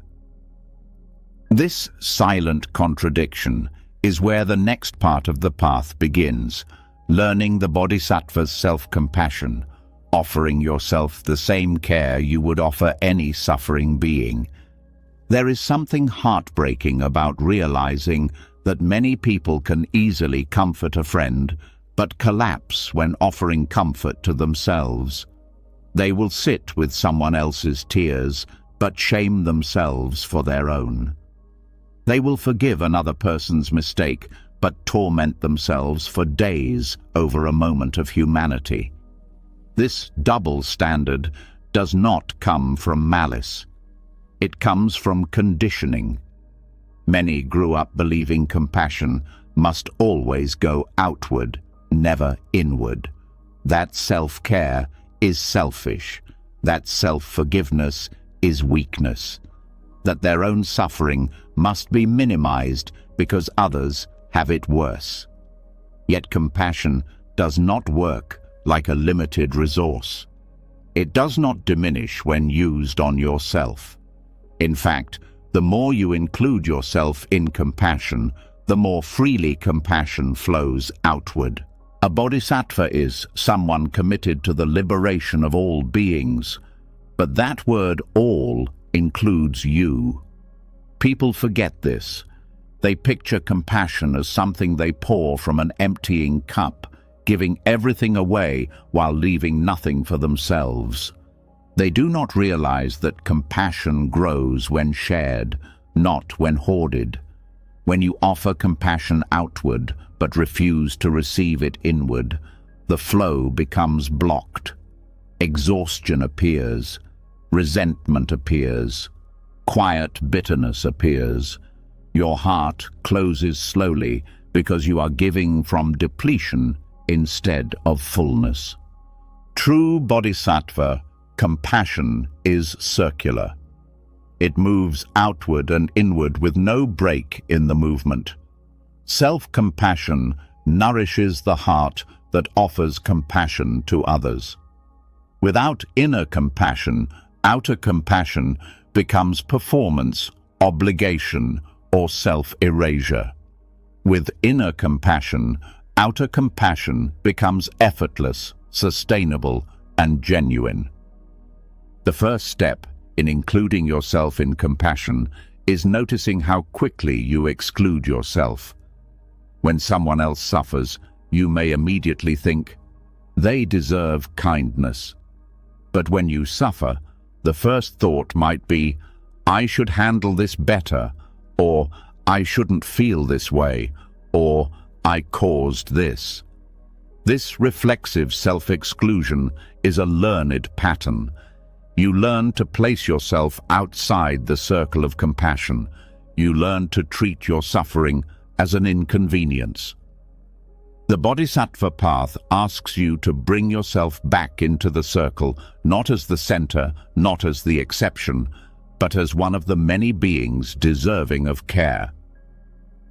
Another reason people exclude themselves from compassion is fear. Fear that being gentle with themselves will make them weak. Fear that self-forgiveness will lead to irresponsibility. Fear that self-kindness will dissolve discipline. But compassion does not weaken effort. It strengthens it. When someone speaks to themselves with warmth, they become more resilient, not less. They recover faster from mistakes. They learn without shame. They grow without fear. Self-compassion sharpens wisdom because it removes the emotional fog created by self-judgment. Compassion toward yourself also allows you to see your own suffering clearly. Many people minimize their pain because they believe acknowledging it makes them selfish. But the Bodhisattva sees suffering with honesty. When you deny your pain, it does not disappear. It moves underground, shaping your reactions, your choices, and your relationships in ways you cannot see.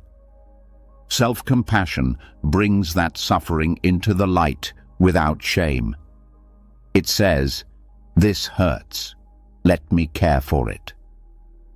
That simple internal gesture can prevent years of hidden struggle.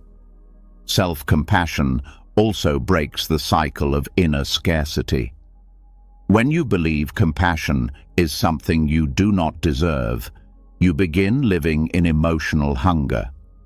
You offer compassion outward, hoping someone will give it back to you, knowing deep down you will not allow yourself to receive it.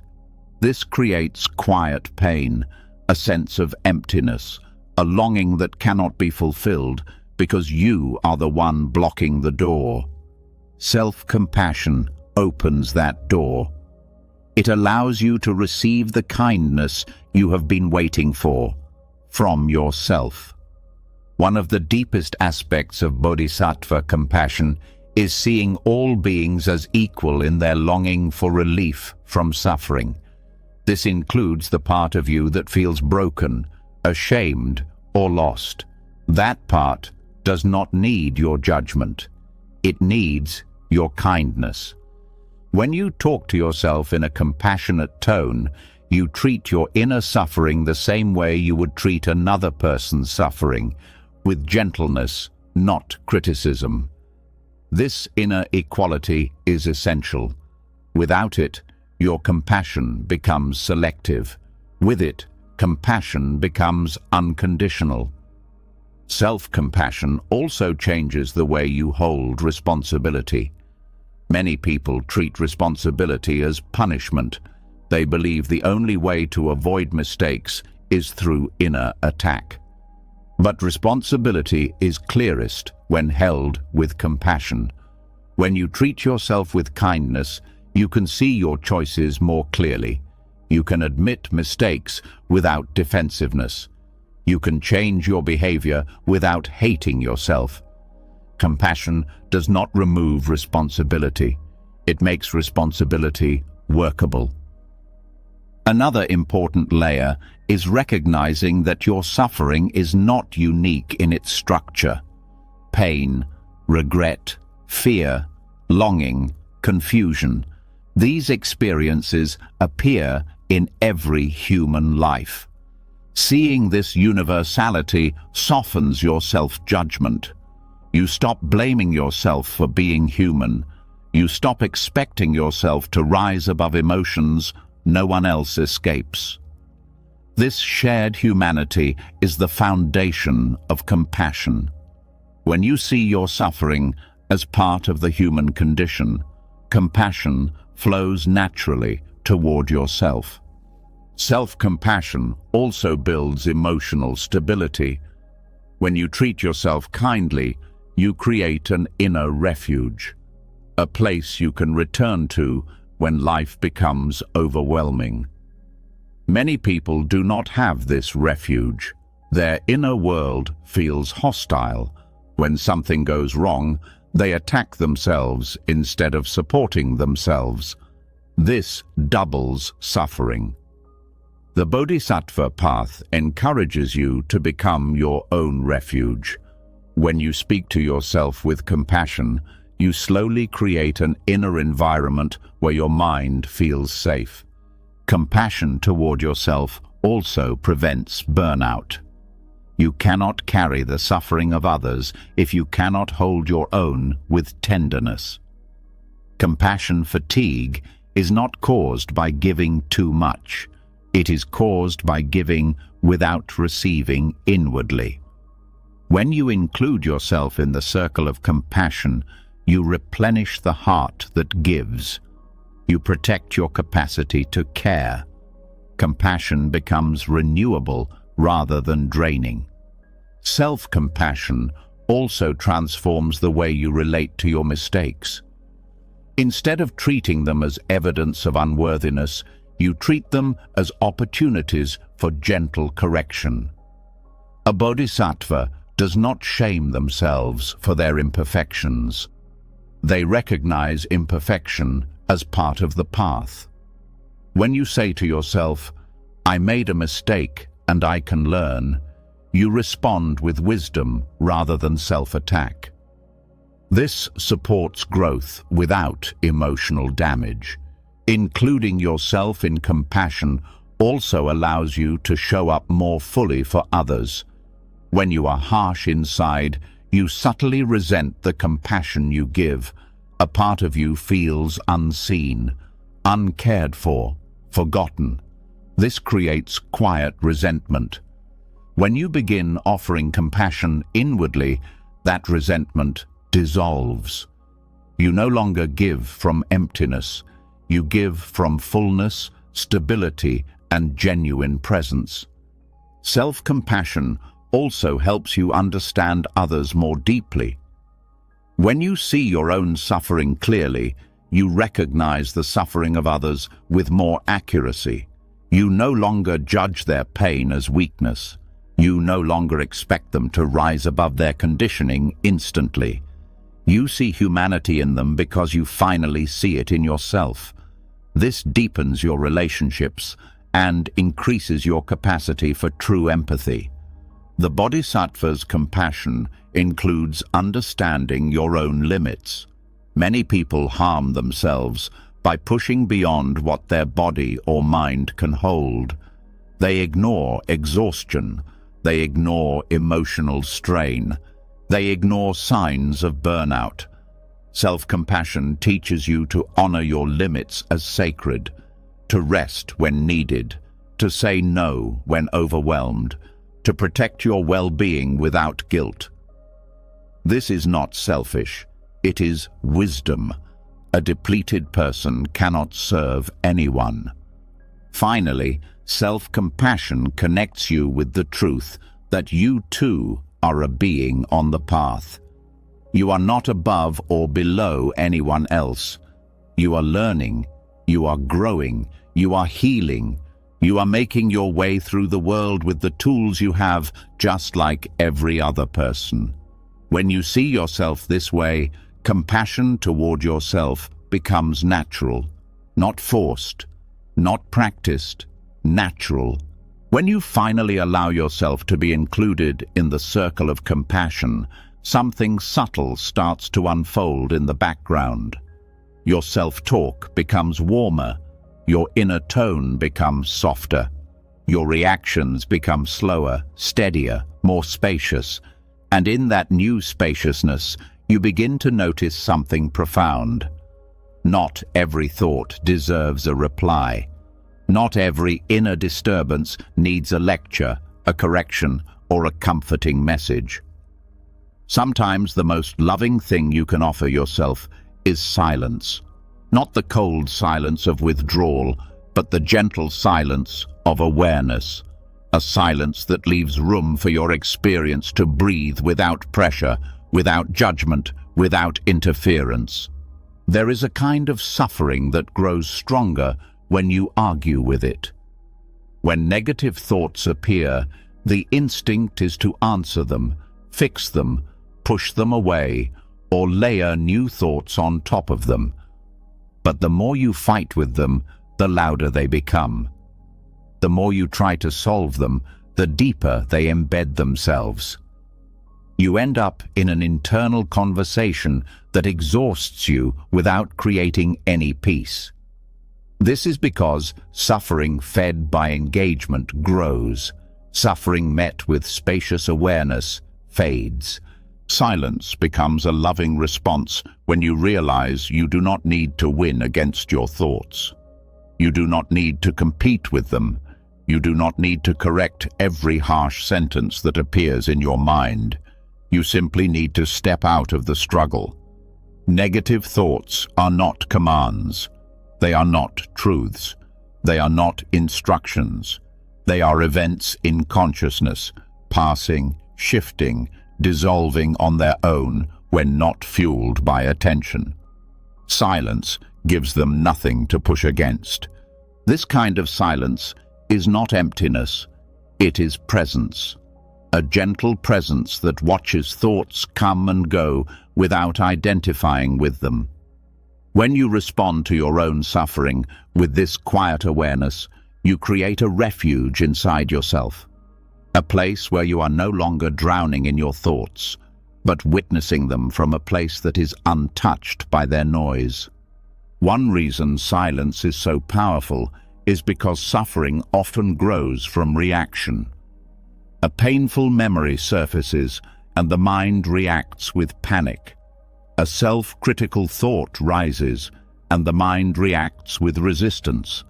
A fear appears and the mind reacts with judgment. Each reaction tightens the knot. Each reaction adds another arrow. When you respond with silence, you interrupt this chain. You stop giving the suffering anything to cling to. You stop adding friction. This does not mean ignoring your pain. Ignoring is another form of resistance. Loving silence means allowing your pain to exist without fighting it and without drowning in it. You let it breathe. You give it space. And space transforms suffering more gently than any argument ever could. Silence also teaches you something essential. You are not your thoughts. When you sit in quiet awareness, you begin to notice the gap between the observer and the observed. Thoughts appear and disappear, while something deeper in you remains still. That stillness is who you are beneath the noise. When you rest in that stillness, negative thoughts lose their authority. They are no longer a storm surrounding you. They are clouds drifting through a sky that cannot be harmed. This recognition softens self-judgment. When a harsh thought arises, instead of saying, "This must mean something about me," you begin to say, "This is just a passing mental event." That alone dissolves so much unnecessary suffering. The thought loses its ability to define you. It becomes light instead of heavy, temporary instead of eternal.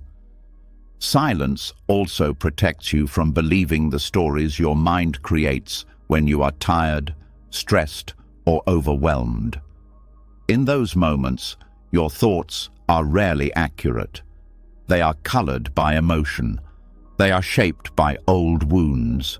They rise from fear rather than clarity. Responding to them with silence prevents you from making them more real than they are.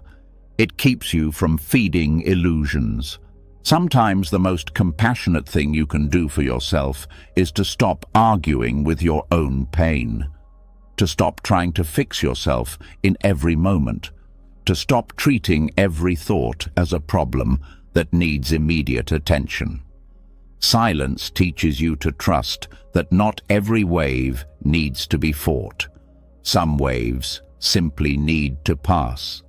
Another reason silence is healing is because the mind often uses words to attack itself. Words are the critic's weapons. When you stop speaking back, even kindly, you take away the battlefield. The critic has nothing to fight. It loses momentum. It fades out of habit. Your silence becomes stronger than its noise. Over time, the critic becomes weaker, not because you defeated it, but because you stopped participating in its game. Silence is also a form of deep respect for your inner world. It acknowledges that your experience deserves room to unfold naturally. When a difficult feeling arises, silence tells that feeling, "You are allowed to be here." That acceptance alone can dissolve tension. So much of suffering is caused by the belief that certain inner states are unacceptable. Silence removes that belief. It lets the mind move without interference. This silence is not passive. It is intentional. It is full of awareness. It is the choice to stay present without forcing yourself to feel differently. For many people, this is the first time they have ever been allowed to feel without pressure. This alone can begin to heal childhood wounds where emotions were met with dismissal, correction, or punishment. Silence also allows wisdom to emerge. When the mind stops reacting, deeper understanding rises naturally. Insight does not appear in noise. Insight appears in stillness. When you stop answering your thoughts and simply observe them, patterns become clear. You see which thoughts arise from fear, which arise from habits, which arise from outdated identities. You learn to differentiate between temporary mental weather and deeper truth. This clarity grows only in silence. Loving silence is especially powerful during moments of shame. Shame thrives on internal debate. It grows when you argue with it. It grows when you cling to it. It grows when you try to push it away. But when you meet shame with silence, something surprising happens. It weakens. Shame expects attack or collapse. When neither appears, shame has nothing to anchor into. It becomes something you can observe instead of something you drown in. Silence is also a refuge during anxiety. Anxious thoughts multiply when you chase them. Silence breaks the cycle by refusing to chase. You breathe. You sink into awareness. You let the anxious thought run its course without trying to control it. The nervous system begins to settle because there is no added resistance, no internal argument, no pressure to make the anxiety stop.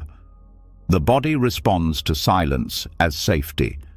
Sometimes silence is the only response that feels true. If you try to force positive thoughts when you feel deeply hurt, they can feel fake.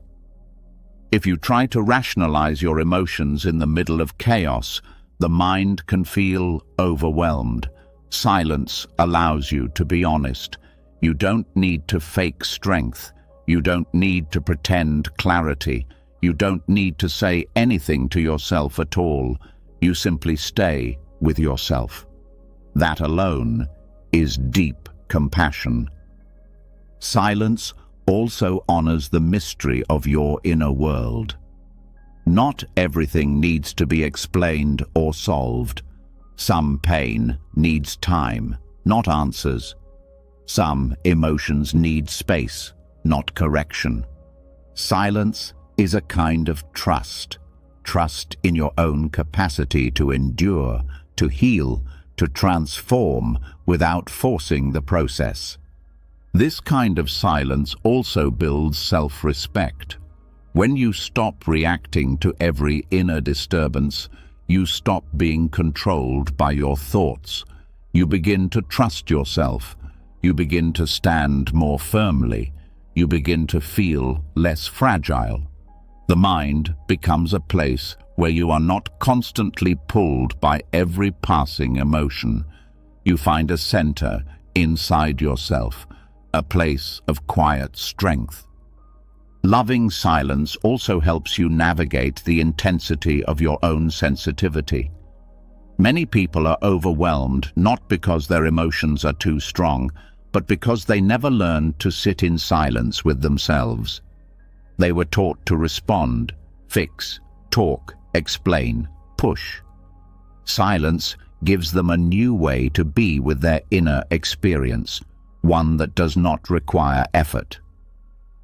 As you practice this, you begin to see that silence is not empty. It is full of space, full of possibility, full of the freedom to breathe, full of the permission to be human without needing to justify your existence. Silence is an act of love because it holds you gently. It does not push you to be different. It does not demand immediate transformation. It simply sits with you like a true friend, a presence that stays even when you have nothing to say.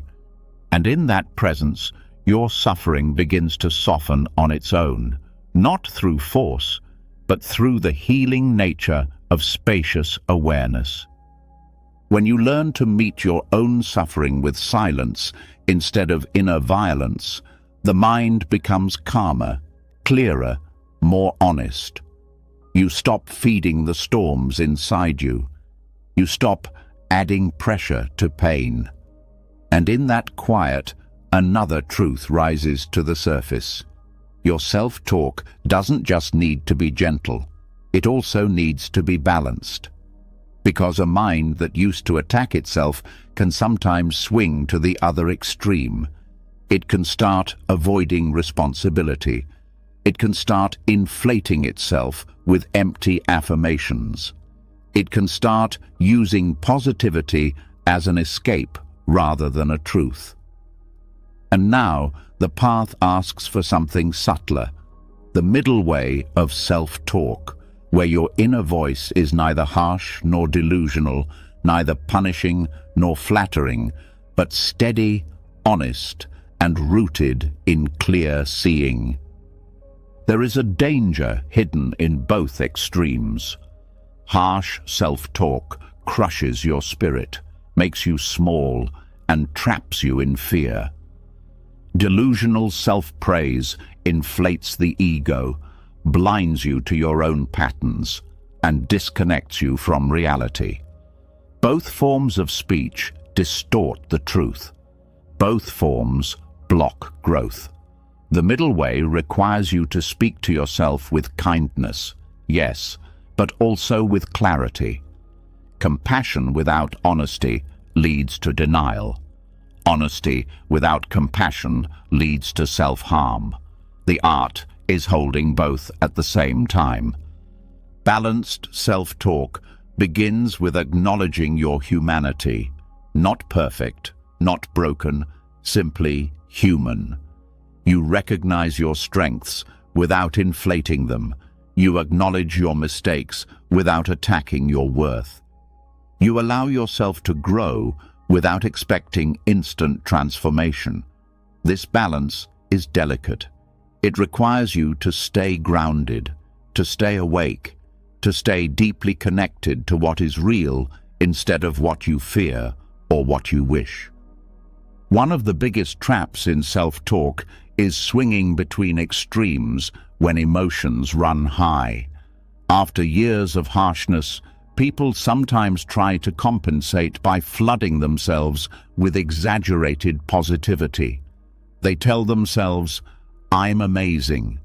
I can do anything. Everything is perfect," even when they don't believe it. These phrases don't support healing. They create a gap between your inner world and reality. You feel the distance. You sense the dishonesty. And when reality challenges those statements, you collapse again. The middle way avoids this trap by grounding self-talk in truth. Instead of saying, "I'm perfect," which the mind rejects, you say, "I'm learning."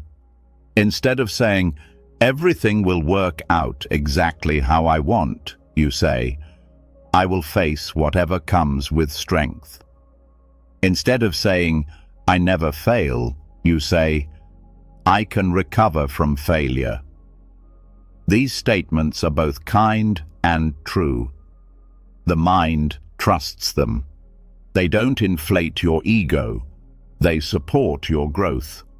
Balanced self-talk also involves recognizing your capabilities without turning them into rigid identities. The ego loves to latch onto labels like strong, smart, successful, talented. But when your identity becomes tied to these labels, you begin fearing anything that threatens them. The middle way encourages you to speak to yourself with appreciation without turning appreciation into identity. You can say, "I handled that well," without turning it into, "I am always strong." You can say, "I was patient today," without turning it into, "I never lose my temper."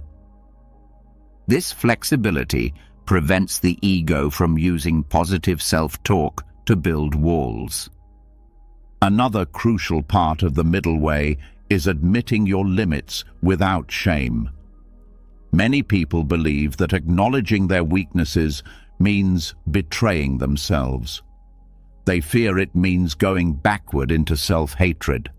But the middle way teaches that weakness is simply part of the human experience. When you say to yourself, "This is an area where I struggle," without attacking yourself, you open a door for growth. Harshness closes that door. Delusion blinds you to the door altogether. Balance lets you walk through it. The middle way also helps you avoid spiritual bypassing. Sometimes people use gentle self-talk to avoid uncomfortable emotions. They cover sadness with forced positivity. They cover anger with fake calm. They cover fear with empty affirmations. But this is not compassion. It is avoidance. The middle way encourages you to acknowledge emotions honestly. "I'm hurting right now. I'm scared, and that's okay. This anger has something to teach me." These statements neither shame nor deny your feelings. They hold them with clarity.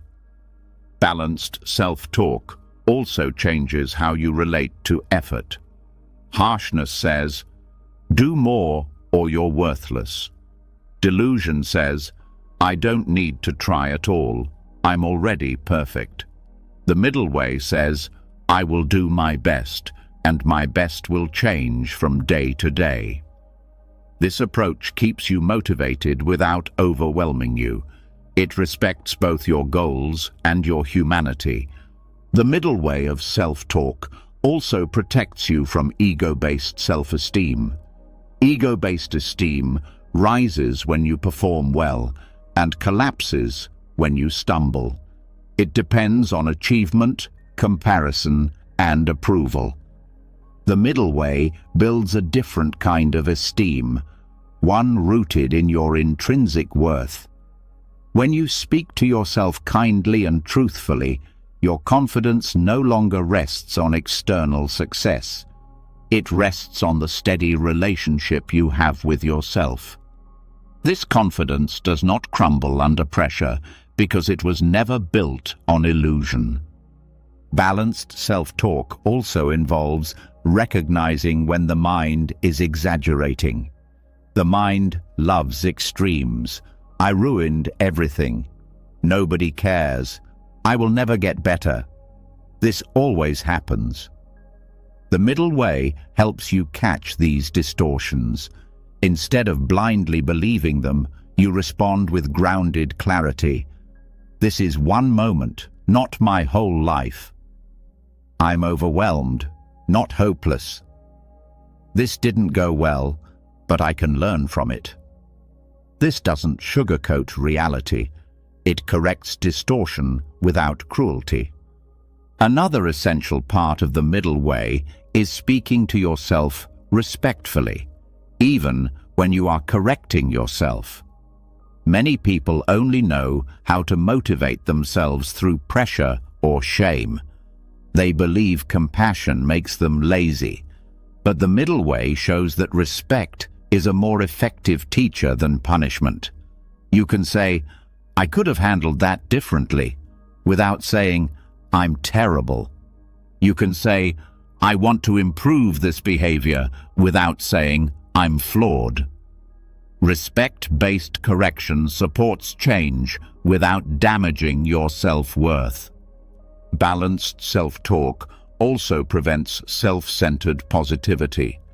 Some people misuse self-kindness by inflating themselves above others. They turn compassion into superiority. The middle way keeps compassion grounded by reminding you that your worth is equal to others, not higher, not lower. This prevents self-talk from becoming ego reinforcement. It keeps kindness humble. It keeps confidence soft. It keeps self-acceptance from turning into self-importance. The middle way also teaches you to separate your behavior from your identity. When you believe your actions define your entire worth, every mistake becomes catastrophic. Balanced self-talk separates the two. I made a mistake, but I am not a mistake. This separation allows you to take responsibility without drowning in shame. It allows growth without self-hatred. Another aspect of balanced inner speech is recognizing when self-praise becomes escapism. Saying, "I'm amazing," during a moment when you need accountability can block growth. But saying, "I'm capable of doing better," invites both self-respect and self-honesty. Balanced praise supports effort without inflating the ego. It encourages courage without creating arrogance. The middle way also helps you face your flaws with gentleness. A balanced inner voice can say, "This is something I need to work on," with the same warmth you would offer a friend. It does not hide your flaws. It does not obsess over them. It acknowledges them as part of your path. This allows you to approach self-improvement with curiosity instead of dread. Balanced self-talk also supports emotional maturity. It keeps you from reacting to every mood as if it defines you. When sadness rises, you do not say, "I'm broken." When anger rises, you do not say, "I'm dangerous." When fear rises, you do not say, "I'm weak." Instead, you say, "This is a passing state." This clarity keeps emotions from becoming identities. The middle way also protects you from overconfidence. Confidence built on delusion collapses when challenged. Confidence built on grounded truth remains steady. When you tell yourself, "I can handle challenges because I have before," you build strength rooted in experience. When you say, "I am always right," you build ego. The middle way keeps you humble and strong at the same time. Balanced self-talk is not about being neutral or emotionless. It is about being accurate. It is about being kind and honest at the same time. It is about speaking to yourself in a way that supports reality, not fantasy or fear. It is the voice of a wise guide inside you, not a punishing critic. not a flattering cheerleader, but a steady companion. When you walk this middle path, your inner world becomes stable. Your mind becomes trustworthy. Your heart becomes grounded. You stop living in extremes. You stop swinging between tearing yourself down and building yourself up artificially. Instead, you live in a space where growth is natural, compassion is steady, and truth is gentle. When you learn to walk the middle path inside your own mind, neither attacking yourself nor inflating yourself, you start to notice something even subtler beneath the surface. You begin to see that many painful thoughts never start as thoughts at all. They start as sensations: tightening, heaviness, heat in the chest, pressure behind the eyes, a sinking feeling in the stomach. These sensations arise long before the mind finds words for them. And once the mind does find words, those words often turn sharp, judgmental, or fearful. By the time the inner critic speaks, the emotional energy has already built up. So now the path invites you even deeper, to catch your suffering before language forms and to meet those early signals with compassion so they never harden into negative self-talk. There is a whole world inside you that exists before thought.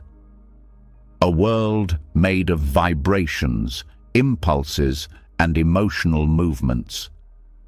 Most people only react once words appear. I can't handle this. Something's wrong with me.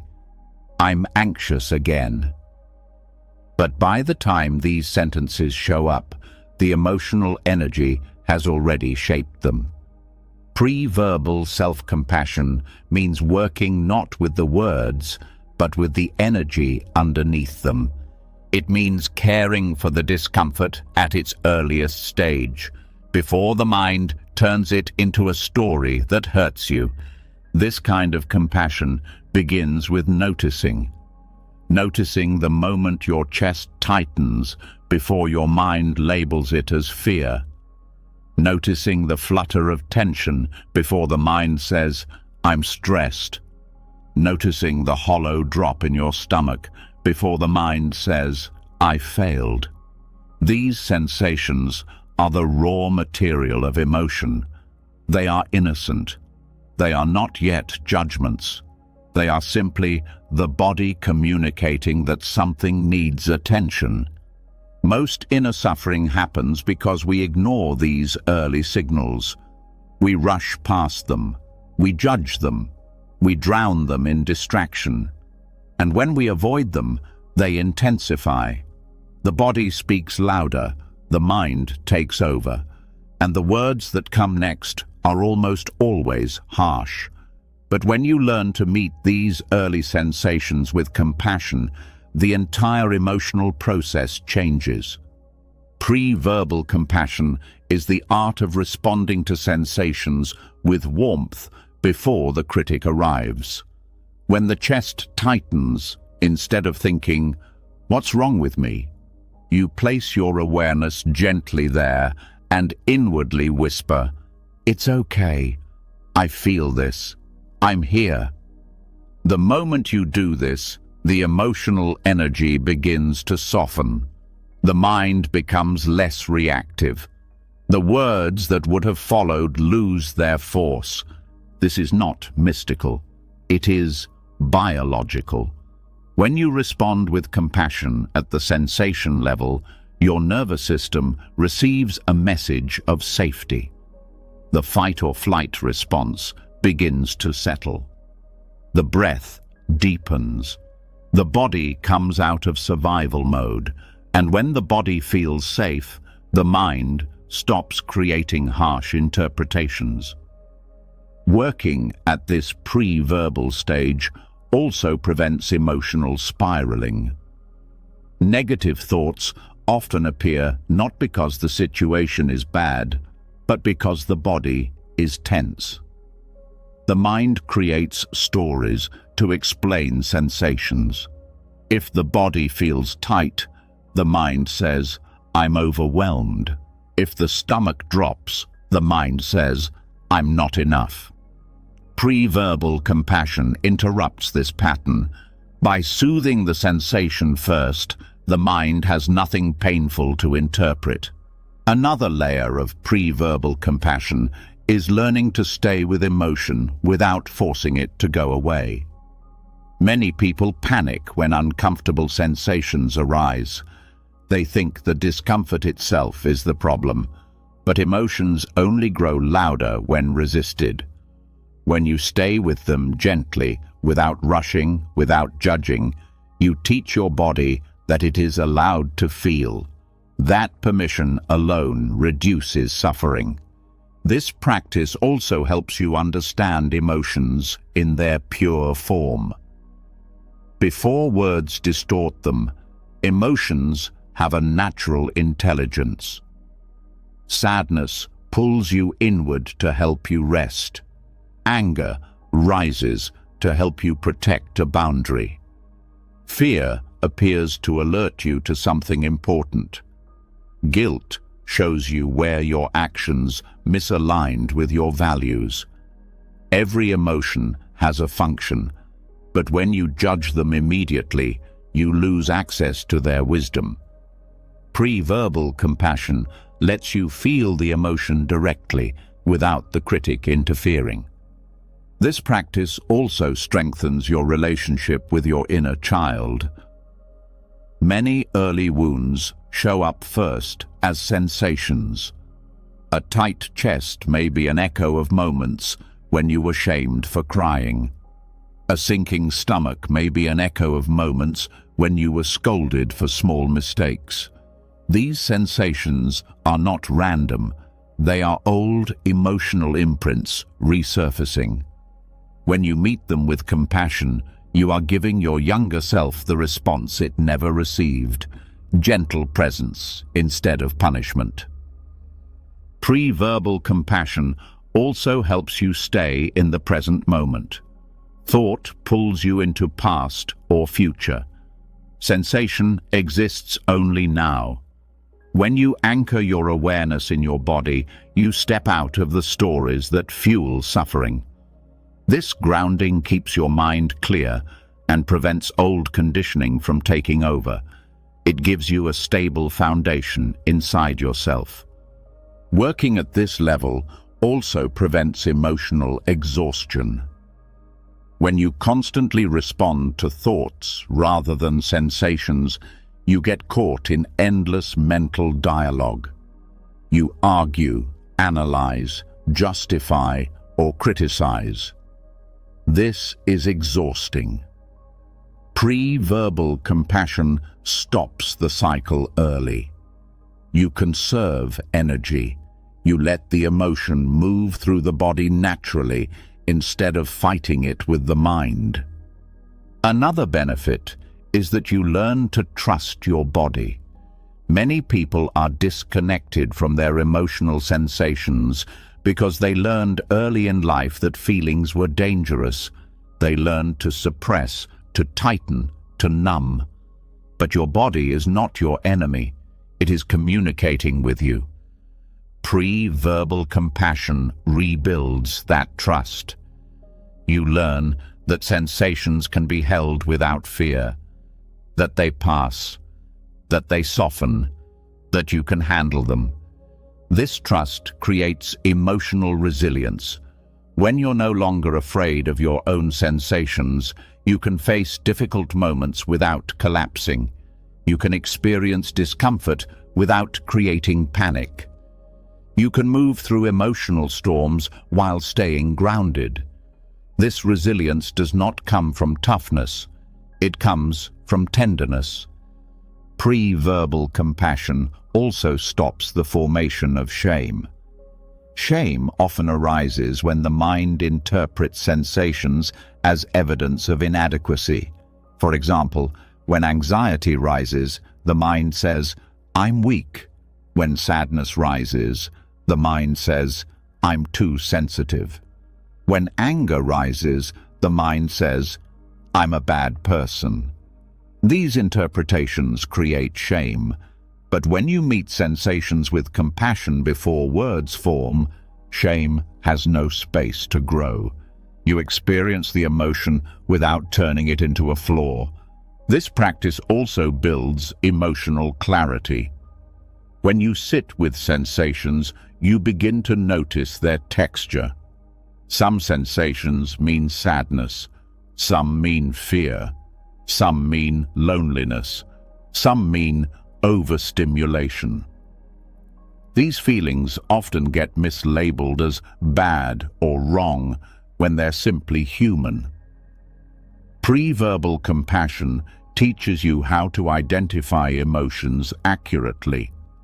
Accurate recognition is the foundation of emotional intelligence. Another essential aspect is learning to soothe the sensation directly. Sometimes the body needs warmth, sometimes it needs breath, sometimes it needs stillness, sometimes it needs movement. Pre-verbal compassion means listening to what the body truly needs, not what the critic thinks it should need. When you soothe the sensation directly, the emotion resolves without turning into negative thoughts. This also changes your relationship with anxiety. Anxiety is often a reaction to a sensation interpreted as danger. When you stop reacting to the sensation and instead offer compassion, "This feeling is intense, and I'm here," the fear response weakens. Over time, anxiety loses its power because your body learns that sensations are not threats. Pre-verbal compassion also helps you break long-standing emotional patterns. Many people repeat the same reactions because they never catch the emotion early enough. By the time they notice, the thought has already shaped the emotion into a familiar pattern. But when you learn to meet the earliest signals, you interrupt the pattern before it repeats. New emotional pathways form. Old habits loosen. Healing becomes possible. This practice is also deeply connected to mindfulness. Mindfulness is not about thinking calmly. It is about noticing what is present without judgment. Pre-verbal compassion brings mindfulness into the emotional body. It makes you aware of the first ripple of emotion instead of the full wave. This awareness prevents emotional overwhelm. It also teaches you a new way of relating to yourself. You stop seeing yourself as someone who must be managed or corrected. You see yourself as someone who can be held gently. This shift transforms your self-talk even before words arise. The inner world becomes less about performance and more about presence. Practicing pre-verbal compassion also opens you to deeper spiritual insight. You begin to see that emotions are not personal. They arise due to conditions. They move according to their nature. They dissolve when not fueled by resistance. This understanding softens your sense of self and deepens your compassion for all beings who struggle with the same human experience. Over time, this practice becomes natural. You begin noticing sensations before thoughts. You respond with warmth automatically. You stop engaging in inner battles. You trust the process of emotion rather than fearing it. You move through life with more ease because you are no longer ambushed by your own mind. And slowly, a new kind of self-talk emerges, not built from words, but from presence. A compassionate presence beneath thought, a quiet love beneath language, a tenderness that does not need to speak to be felt. The more you learn to meet your own emotions before they turn into words, the more you notice something unexpected rising in the background. Beneath the tension, Beneath the shame, beneath the fear, there is a familiar voice that always seems to appear at the worst possible moment. The voice that criticizes, the voice that scolds, the voice that whispers, "You should be better, faster, stronger, quieter." And now, after every layer of awareness you've gained, that voice starts to look different. It no longer feels like pure aggression. It feels wounded. It feels tired. It feels scared. This is where the path gently turns. Instead of fighting the inner critic, you begin to see it as a suffering being inside you, one that needs compassion just as much as any frightened child. There is a deep shift that happens the moment you stop seeing your inner critic as an enemy. When you see it as an enemy, you resist it. You shout back. You try to silence it. But resistance feeds it. Silence enrages it. Fighting it gives it more presence. The critic grows stronger, not because it wants to harm you, but because it feels unheard, because it is trapped inside old fear, because it is repeating patterns from another time, another environment, another version of you. Seeing this changes everything. The inner critic is not cruel by nature. It is desperate. It is terrified of failure, terrified of shame, terrified of rejection. It attacks you because it believes attack is safety. It learned this somewhere. It learned that being harsh protects you from disappointment. It learned that punishing you might keep you from being punished by others. It learned that perfection was the only safe path. And now it uses these outdated survival strategies even when they hurt you more than they help you. Understanding this is not an excuse. It is insight. And insight allows compassion to rise. Compassion toward the critic begins with recognizing its origin. Some critics were shaped by strict parents, some by fear of abandonment, some by cultural pressure, some by trauma, some by environments that required you to be vigilant to avoid harm. The critic is the part of you that took on the role of protector when no one else could fill it. It tried to keep you safe by pushing you, shaming you, or frightening you. But it never learned another way. When you see this clearly, the critic becomes less intimidating. It becomes smaller, more vulnerable, more human. You stop hearing a monster and start hearing a frightened part of your psyche that has been running on outdated programming for years. This is where compassion becomes a tool of liberation. Compassion toward the critic does not mean agreeing with it.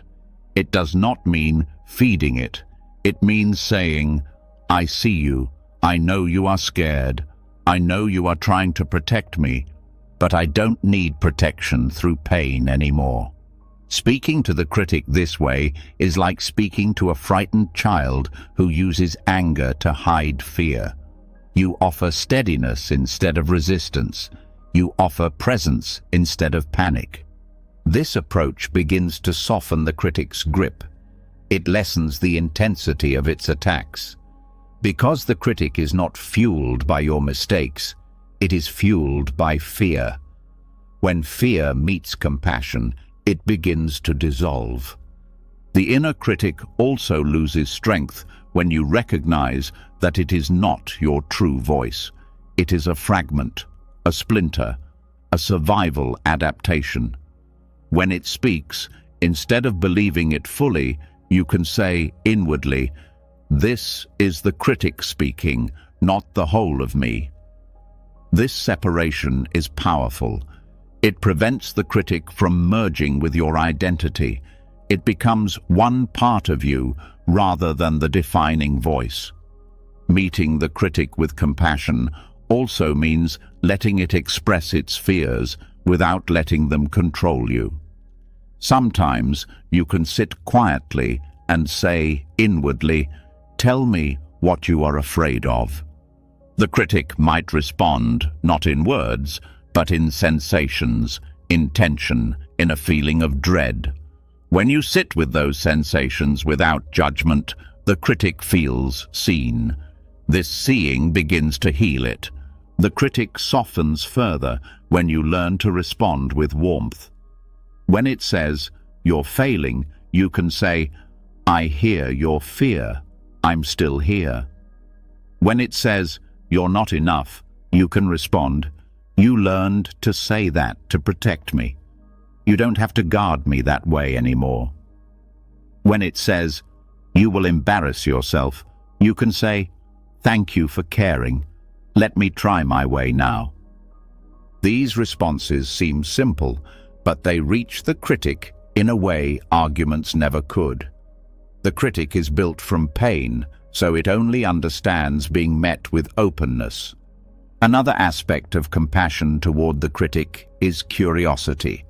Instead of shutting it down, you can explore it gently. Where did you learn this tone? What are you trying to prevent? What are you afraid will happen if you stop? This kind of curiosity is not interrogation. It is tenderness. It helps you uncover buried beliefs that have been directing your behavior for years. When these beliefs are seen clearly, they lose their grip. They cannot control you from the shadows anymore. Compassion also allows you to update the critic's role. Instead of trying to kill it, you invite it to evolve. You teach it a new language. Instead of punishment, encouragement. Instead of fear, patience. Instead of threats, reassurance. You might say inwardly, "You want to keep me safe. Let's learn a different way." Over time, the critic becomes less of a judge and more of a cautious advisor, still protective, but not harmful. Practicing compassion for the critic is also essential because the critic often represents internalized relationships. If you grew up with harshness, the critic reflects it. If you grew up with unpredictability, the critic mirrors it. When you respond to this part of you with compassion, you are not just healing the critic. You are healing the original wound it came from. You are offering the love that was missing. You are rewriting emotional memory. Compassion toward the critic also stops cycles of self-punishment. Many people respond to their critic with self-hatred. Why am I like this? Why do I always judge myself? This creates a second critic attacking the first. Compassion ends this cycle by saying, both of these voices are hurting, both need kindness. This dissolves inner conflict and brings harmony. Another layer of this practice is recognizing that the critic often shows up strongest when you are vulnerable. Stress, exhaustion, uncertainty, grief, these open the door. The critic appears not because you're failing, but because you're fragile. When you meet vulnerability with compassion instead of hostility, you stop turning vulnerability into suffering. Compassion also helps you reclaim your power. When you fight the critic, you give it energy. When you fear it, you give it authority. When you meet it with kindness, you take your power back. Because kindness is strength. It is clarity. It is stability. It is the ability to stay with yourself in moments when the critic wants you to abandon yourself. Another profound effect of compassion is that the critic becomes less reactive over time. When it appears and you respond with warmth, it begins to trust you. It begins to relax. It begins to believe that you can handle life without its old methods. This internal trust is the beginning of deep healing. Over time, compassion transforms the critic into something new. It becomes an inner reminder to be careful, not cruel. It becomes a quiet guardian instead of a punisher. It becomes a whisper instead of a scream. It becomes a part of you that finally feels safe. This healing does not happen overnight. It unfolds gently, like thawing ice. But every moment of compassion matters. Every kind response reshapes the critic's structure. Every soft word builds a new pattern. You are not destroying the critic. You are guiding it home. And slowly, a moment will come when you hear the critic speak with less force, less threat, less injury. And in that moment, you will feel something shift. Not because the critic disappeared, but because the part of you that meets it has grown into a presence so stable and loving that nothing inside you needs to be feared. When you start meeting your inner critic with kindness instead of fear, something shifts in a very quiet way. The attacks lose some of their sharpness. The voice sounds less like a judge and more like a frightened echo from the past. And then a deeper question rises. If this part of you can speak so loudly and yet still not be the whole of you, what else inside your mind has been mistaken for you? That's where a new layer of freedom begins. The moment you realize that thoughts are not the same as self, chains you never knew were there start to loosen.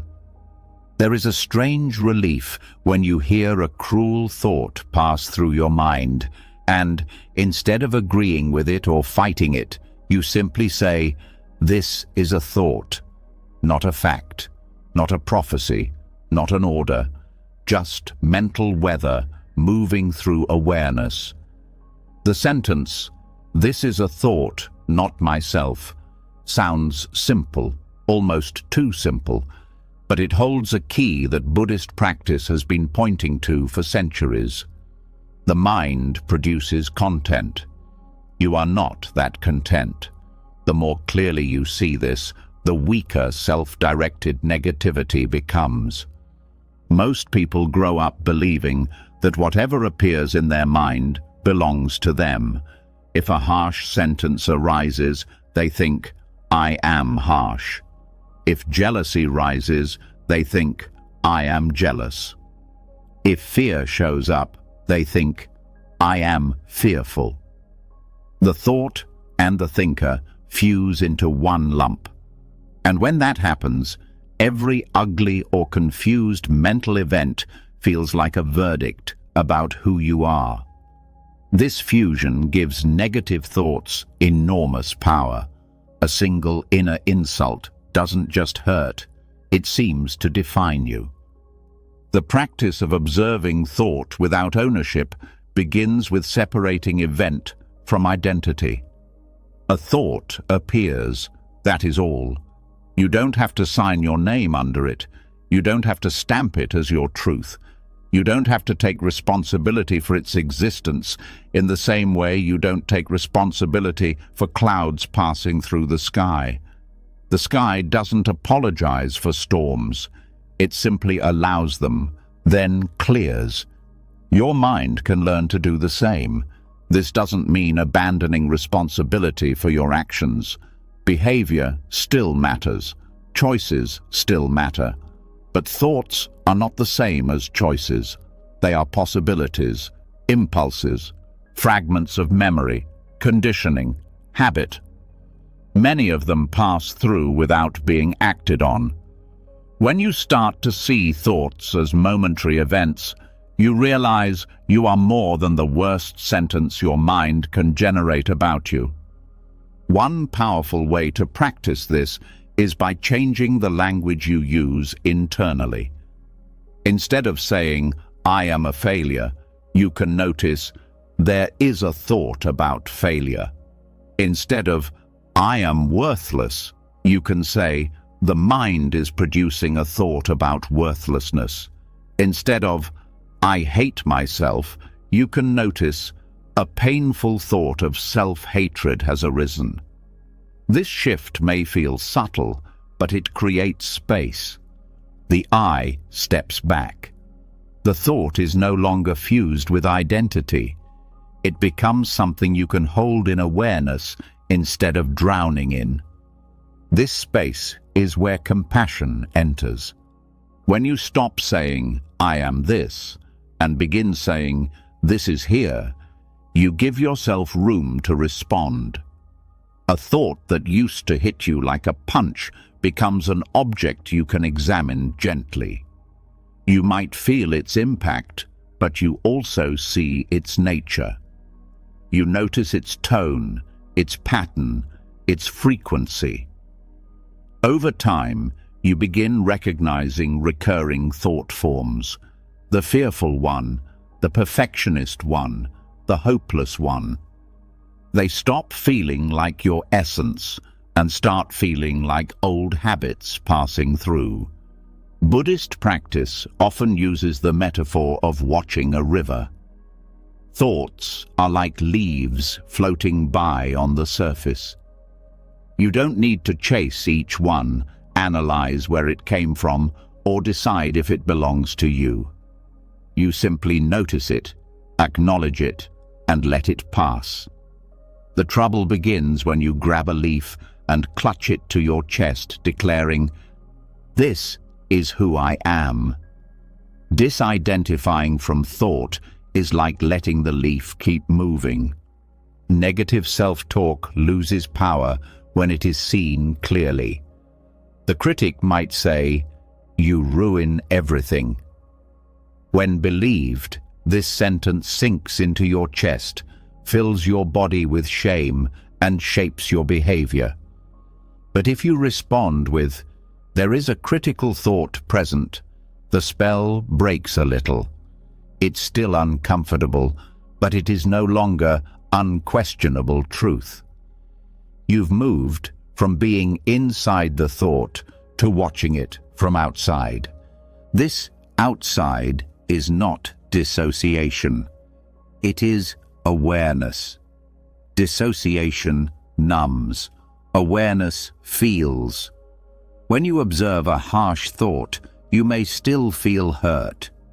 But now there is a part of you that sees the hurt and knows this is happening in the mind. It is not the whole of me. That witnessing part is stable. It doesn't depend on whether the thought is pleasant or unpleasant. It is simply aware. The more time you spend resting as that awareness, the less grip negative thoughts have over your identity. Another way to explore this is to notice how quickly thoughts change. One moment your mind says, "I can do this." A few hours later, it says, "I will fail." Earlier in the day, you feel confident. Later, you feel insecure. If you were identical to your thoughts, you would be changing personalities dozens of times a day. Yet something in you remains the same. That something is the awareness that notices all these shifts. Seeing this makes it harder to treat any single thought as a final judgment about who you are. Disidentification from thought also weakens fear. Many fears are made of predicted stories. This will go wrong. That person will leave.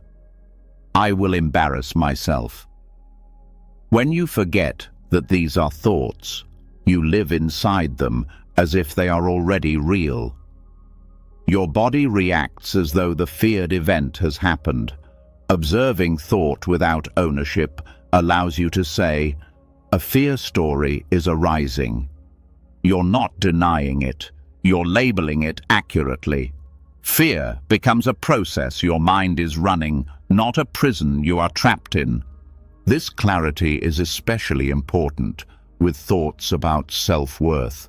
Statements like, "I don't matter," "No one cares," "I'm broken," can feel overwhelmingly real. They might be linked to old experiences of neglect, rejection, or trauma. Disidentifying from these thoughts doesn't erase the pain behind them, but it keeps you from reinforcing them as ultimate truths. You can acknowledge a painful belief is passing through. It is connected to past hurt. It is not the final word on me. That distinction keeps the door open for healing and new experiences. Observing thought without ownership also supports inner responsibility in a healthier way. Instead of merging with every thought and acting from it automatically, you gain the ability to choose. A thought arises. Say something cruel. You notice it. You recognize it as a thought, not an instruction. You decide not to speak from it. Another thought arises. Give up. There is no point. You see it. You acknowledge its heaviness. You choose to stay with yourself instead. In this way, you become less reactive and more deliberate. This practice can be strengthened by using very simple mental notes. When a harsh thought appears, you can label it softly, judging. When a fearful image appears, worrying. When a self-blaming memory resurfaces, remembering. These labels are not for analysis. They are for separation. They remind you that you are the one who knows, not the content that is known. Over time, this way of relating to thought changes the feeling of your mind. Instead of being grabbed by every passing story, you start to feel more grounded. Thoughts still come. Some are kind, some are neutral, some are painful, but they no longer define your reality so quickly. There is a pause, and in that pause, the possibility of compassion and wise choice appears. Disidentifying from thought also helps you recognize how much of your inner negativity is learned rather than true. When you watch thoughts as objects, you start to notice which ones carry familiar tones from your past. Maybe a line sounds like something a parent used to say. Maybe it echoes a teacher's criticism. Maybe it reflects cultural messages about worth and success. Seeing these as learned patterns, not your essence, makes it easier to release them. You're not betraying yourself by letting them go. You're shedding borrowed voices. Another important aspect of this practice is realizing that not all thoughts need fixing. Some simply arise and fade. If you jump in to fix every negative thought, you give them more energy. Watching them without ownership allows the mind's natural self-clearing ability to operate. Just as the body can heal a cut when you stop picking at it, the mind can let go of many painful thoughts when you stop feeding them with identification. At first, this can feel strange. You may think, if I don't fight these thoughts, aren't I agreeing with them? But observing is not agreement. It is simply clarity. If anything, identification is closer to agreement than observation is. When you believe a thought completely, you become it. When you observe it, you step back. You see, this is here, and I can choose how to respond. This practice also transforms meditation from a battle to a relationship. Many people think meditation means stopping thoughts. They sit, thoughts appear, and they feel like they've failed. But the purpose is not to stop thought. It is to change your relationship with thought. When you sit and watch thoughts arise and pass without ownership, you are practicing freedom. Whether the mind is noisy or quiet, You are free when you know you are not the noise. Applied in daily life, this skill protects you during moments of stress. A flash of self-hatred might spike up after a mistake. Before, you might have believed it immediately and spiraled. Now, you can feel it sting and still think, that was a thought. You breathe, you let it pass. You choose a different, kinder sentence to guide your next step. You do not have to pretend the harsh thought never arose. You simply refuse to build your identity around it. Over time, the repetition of, "This is a thought, not myself," becomes a kind of inner mantra. Not to escape reality, but to come closer to it. Reality is not your worst thought about yourself. Reality is the awareness that sees that thought, feels its impact, and still holds you gently through it. The more you rest as that awareness, the less your mind can use its old tricks to hurt you. And slowly, what used to feel like an internal prison begins to feel more like an open space. Thoughts come and go, feelings rise and fall, stories appear and fade. Through all of it, there is a steady presence that does not abandon you. The more you trust that presence, the less you need to believe every painful sentence your mind creates. You are not your thoughts. You are the one who sees them, and that realization, lived again and again, is what finally weakens the power of self-directed negativity and allows a gentler, truer way of being with yourself to grow. When you learn to see your thoughts as events instead of identity, a new clarity begins to form around something that has quietly fueled your suffering for years. The distance between who you are and who you think you should be. That silent tension, that internal pulling, the constant sense of not enough yet. It tightens the chest, drains motivation, and creates a pressure that never seems to lift. And once you notice it, you start to see how many layers of your self-talk have been built around chasing an ideal version of yourself that doesn't actually exist.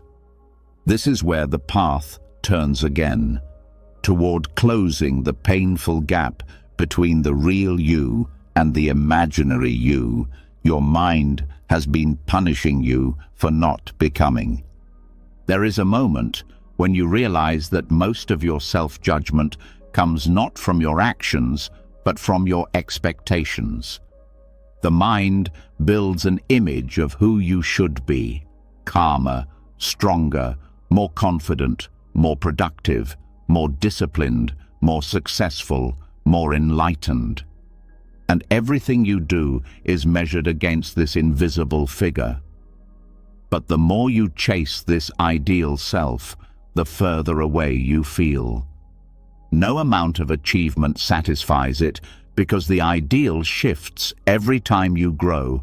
It's a moving target, a phantom, a mirage your mind uses to justify endless pressure. Buddhist realism cuts through this illusion by reminding you that life unfolds through causes and conditions, not through imaginary standards. You cannot be someone different from who you are without first understanding who you are. You cannot jump to a future state without honoring the present state that leads to it. When you hold yourself to unrealistic expectations, you treat yourself as if you are independent from conditions, as if you should magically be wiser, stronger, calmer, or more skillful than your past prepared you to be. Compassionate self-talk helps dissolve this illusion, allowing you to meet yourself with honesty instead of pressure. The first step is recognizing the pain of the ideal. When you say, "I should be more confident," the sentence carries the weight of self-rejection. When you say, "I should be over this by now," the sentence denies your own humanity. When you say, "I should not struggle with this," you ignore the causes and conditions that shaped your experience. This should voice does not inspire growth, it suffocates it, because growth requires acceptance of the starting point. You cannot move forward while rejecting the ground beneath your feet. To close the gap, your self-talk must shift from demanding transformation to supporting transformation. Instead of saying, "I should be calm," you can say, "I'm learning how to stay steady." Instead of, "I should not feel this way," you say, "This feeling is here and I can work with it." Instead of, "I should be better," you say, "I'm growing at the pace my life allows." These sentences do not dilute responsibility. They make responsibility realistic. They acknowledge the truth of your present conditions, and truth is the soil where real progress grows. Another part of closing this gap is seeing how the ideal self is built. It is often stitched together from pieces of other people's expectations, pieces of culture, pieces of childhood, pieces of comparison. Rarely is the ideal self something you consciously chose. It is something you absorbed, and yet you measure yourself against it daily. When you speak to yourself from this place, you reinforce a burden you never agreed to carry. Self-talk rooted in Buddhist realism helps you drop this burden. Instead of saying, "I should be further along," you can say, "This is where my path is right now." Instead of saying, "I should be like them," you say, "Their path has different conditions." Instead of saying, "I should not have these flaws," you say, "Flaws are part of development." When your self-talk acknowledges the causes that shaped you, the unrealistic expectations begin to lose their grip. Another layer of this practice is seeing how the ideal self creates shame. Shame arises when you feel like you are failing to become someone you think you must be. But Buddhism teaches that suffering comes from clinging to the past, clinging to identity, clinging to what you think should exist. The ideal self is a form of clinging. When you let it go, shame starts to dissolve. Your self-talk becomes less about meeting a standard and more about meeting yourself. Self-talk grounded in realism also honors effort. The ideal self demands perfection. Realistic self-talk notices your intention. It notices the small attempts. It notices the slow improvements. It notices the moments you tried even when it was hard. When you say to yourself, "I'm doing my best," you are not lowering the bar. You are seeing the bar clearly. You are recognizing that effort must match capacity, not fantasy. And when effort is acknowledged, motivation grows naturally. Closing the gap also requires seeing that growth is uneven. The ideal self imagines growth as a straight line. Real growth moves in waves. Some days you feel clear. Some days you feel lost. Some days you break old patterns. Some days old patterns return. The ideal self sees setbacks as failure. Realistic self-talk sees setbacks as part of the process. When you say, "Today is harder, but this is part of change," you remove the judgment that makes setbacks heavier. This keeps you from spiraling into self-blame. Another important part is recognizing that unrealistic expectations often come from misunderstanding what progress looks like. Progress is rarely dramatic. It often shows up as smaller reactions, shorter spirals, softer self-talk, quicker recovery. The ideal self ignores these shifts because they don't look big enough. Realistic self-talk celebrates them. When you say, "I responded more gently than before," you reinforce growth you might otherwise overlook. Buddhist realism also teaches that you cannot be anything other than what present causes allow. This is not fatalism, it is wisdom. If your nervous system is overwhelmed, you cannot be calm. If your mind is tired, you cannot be perfectly focused.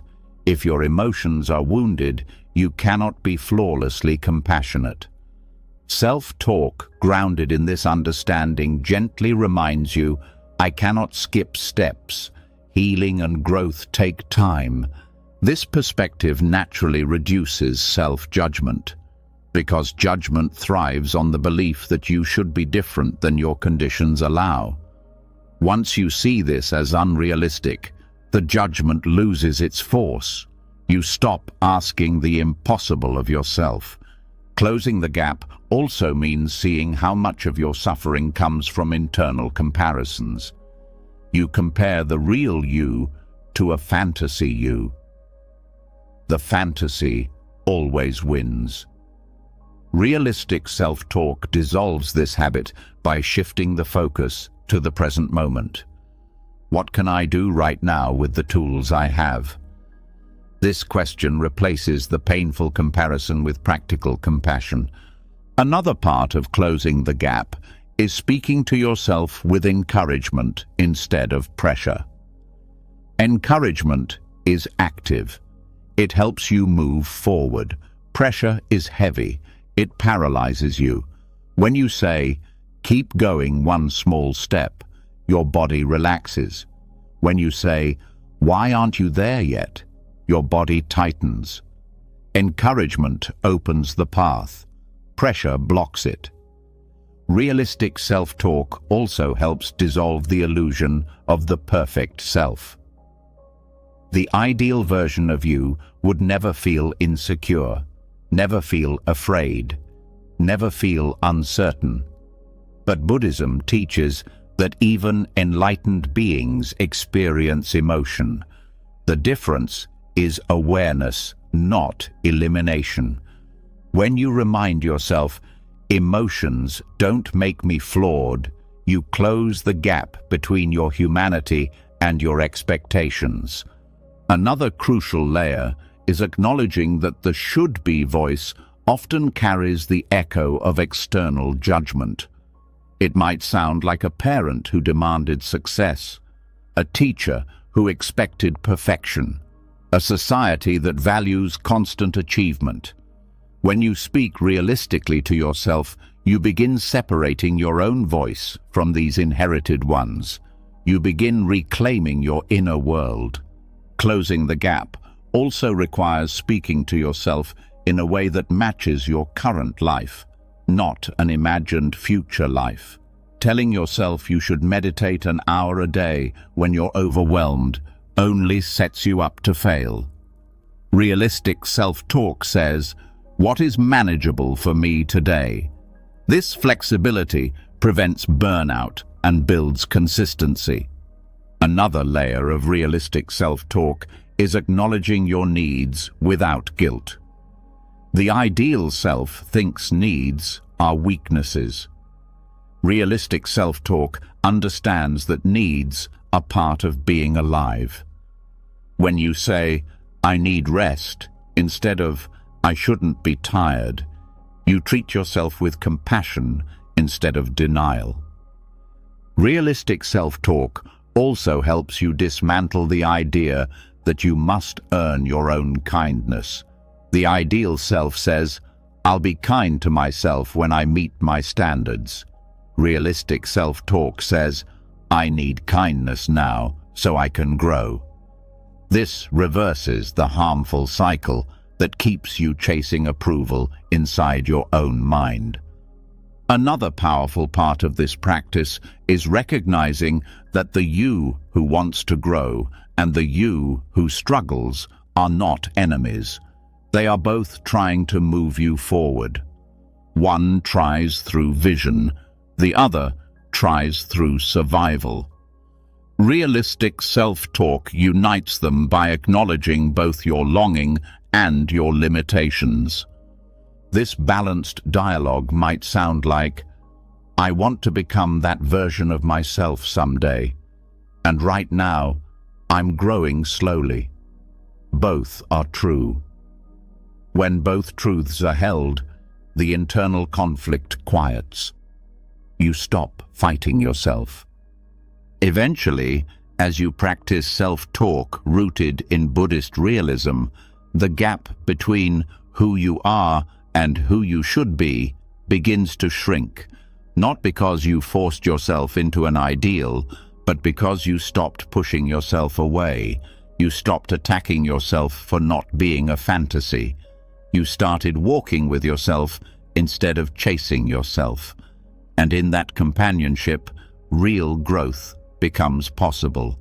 When you begin closing the painful distance between who you are and who you think you should be, a new kind of clarity forms in the background. You start noticing how much pressure you've carried, how much of your suffering came from impossible standards, how much peace grows when you finally allow yourself to be human.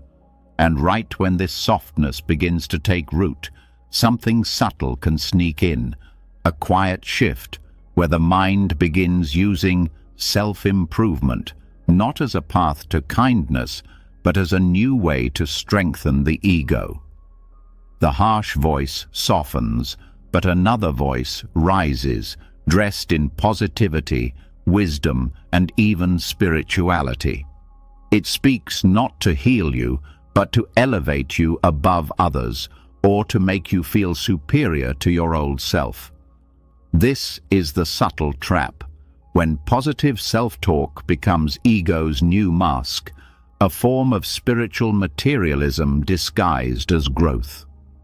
There is a delicate point where self-talk shifts from compassion to inflation.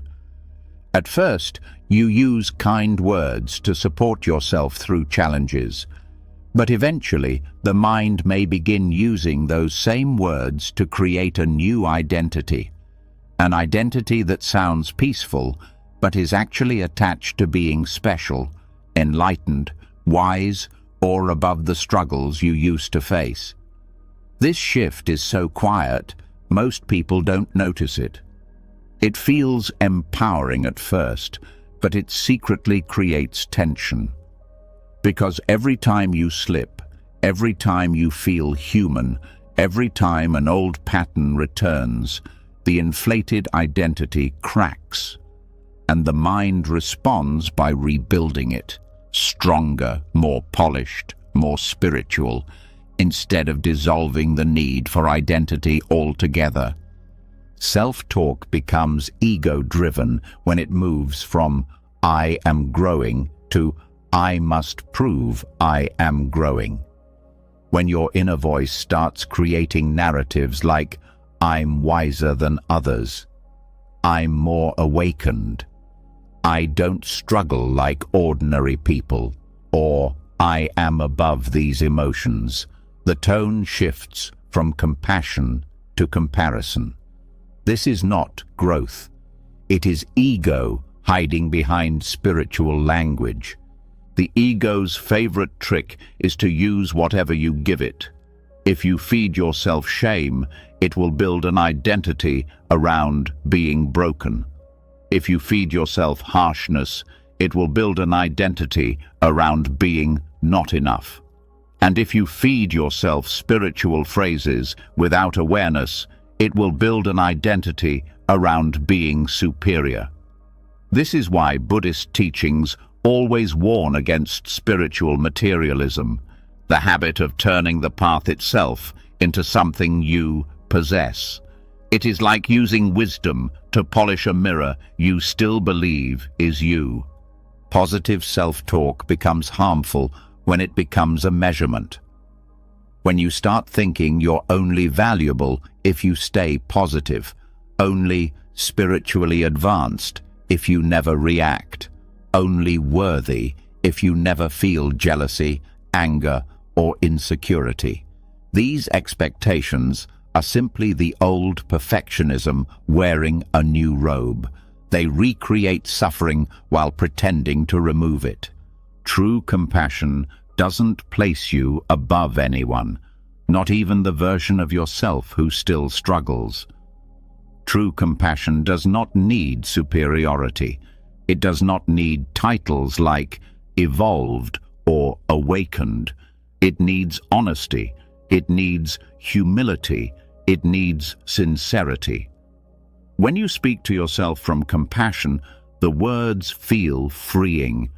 When you speak to yourself from ego, the words feel heavy, even if they sound beautiful.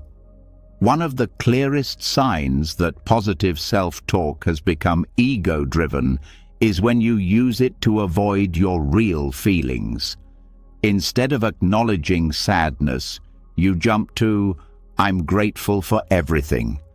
Instead of acknowledging fear, you say, "Everything is perfect as it is." Instead of acknowledging anger, you say, "I'm too evolved to be upset." These phrases may sound wise, but they create distance between you and your own emotions. This is not spiritual growth.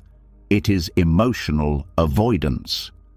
Buddhist realism teaches you to see things as they are, not as your ego wants them to be. Another sign is when you begin comparing your growth to others. The ego loves comparison because comparison maintains identity. The moment you think, "I handle things better than them," or "I am more mindful than these people," or "My self-talk is healthier than theirs," the ego inflates.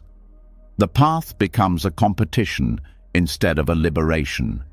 Compassion collapses into judgment, and the inner peace you built becomes fragile, dependent on staying better than others. This fragility is the biggest danger of ego-driven self-talk. Because the moment life tests you, the identity you built begins to shake. If you use positive self-talk as a performance, every moment of fear feels like failure. Every moment of doubt feels like regression. Every moment of anger feels like you betrayed your own growth. The self becomes divided, the spiritual self who wants to appear calm, and the real self who is still learning, still feeling, still human. This division creates internal conflict far worse than the one you started with. To avoid this trap, self-talk must stay rooted in truth. Truth means you acknowledge your emotions. Truth means you accept your limits. Truth means you admit when you're overwhelmed. Truth means you meet yourself where you are instead of forcing yourself into an image of who you think you should be. Positive self-talk that denies reality is not positivity. It is self-deception. Another subtle trap is using spiritual language to suppress discomfort. Saying things like, "Everything happens for a reason," "I should just let go," "I have to stay detached," when what you actually need is to feel, grieve, or rest. When self-talk tries to bypass the emotional process, it becomes violence disguised as wisdom. The middle way is not about escaping experience. It is about meeting experience without clinging or fear. To prevent positive self-talk from becoming spiritual materialism, you must stay connected to humility. Humility doesn't mean shrinking. It means remembering that you are learning, just like everyone else. It means seeing your growth as part of a long path, not a badge of honor. It means knowing you are not above your own humanity. When humility guides your self-talk, every sentence becomes honest. I am growing, and I still struggle. I have learned, and I still make mistakes. I can choose kindness, and sometimes I forget. This honesty protects you from ego inflation because it removes the illusion of perfection. You stop trying to be a flawless version of yourself. You become more available to the truth of the present moment. Another key is practicing grounded positivity. Grounded positivity doesn't deny challenges. It doesn't exaggerate strengths. It doesn't force optimism. It simply offers support. It says things like, "This is hard, and I'm doing my best. I'm hurting, but I'm not alone. I can grow from here without rushing." This positivity strengthens resilience without creating superiority. It is also important to remember that compassion never divides. Ego divides constantly. Ego says, "I am different. I am better. I am beyond this." Compassion says, "I am human. I am connected. I am learning with everyone else." When your self-talk unites you with others instead of separating you, you know it is coming from sincerity, not ego.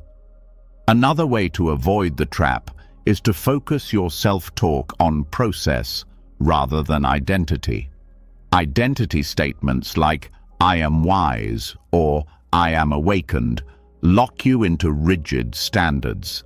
Process statements like "I am practicing," "I am learning to stay present," "I am working on compassion" keep you flexible, grounded, and open. It is also essential to examine your motivation. Are you speaking kindly to yourself because you want to care for your suffering, or because you want to maintain an image of being calm, spiritual, or enlightened? Compassion aims to reduce suffering. Ego aims to increase status, internal or external. Your body can help you tell the difference. Ego-driven positivity creates tension. It feels tight, pressured, hollow, performative.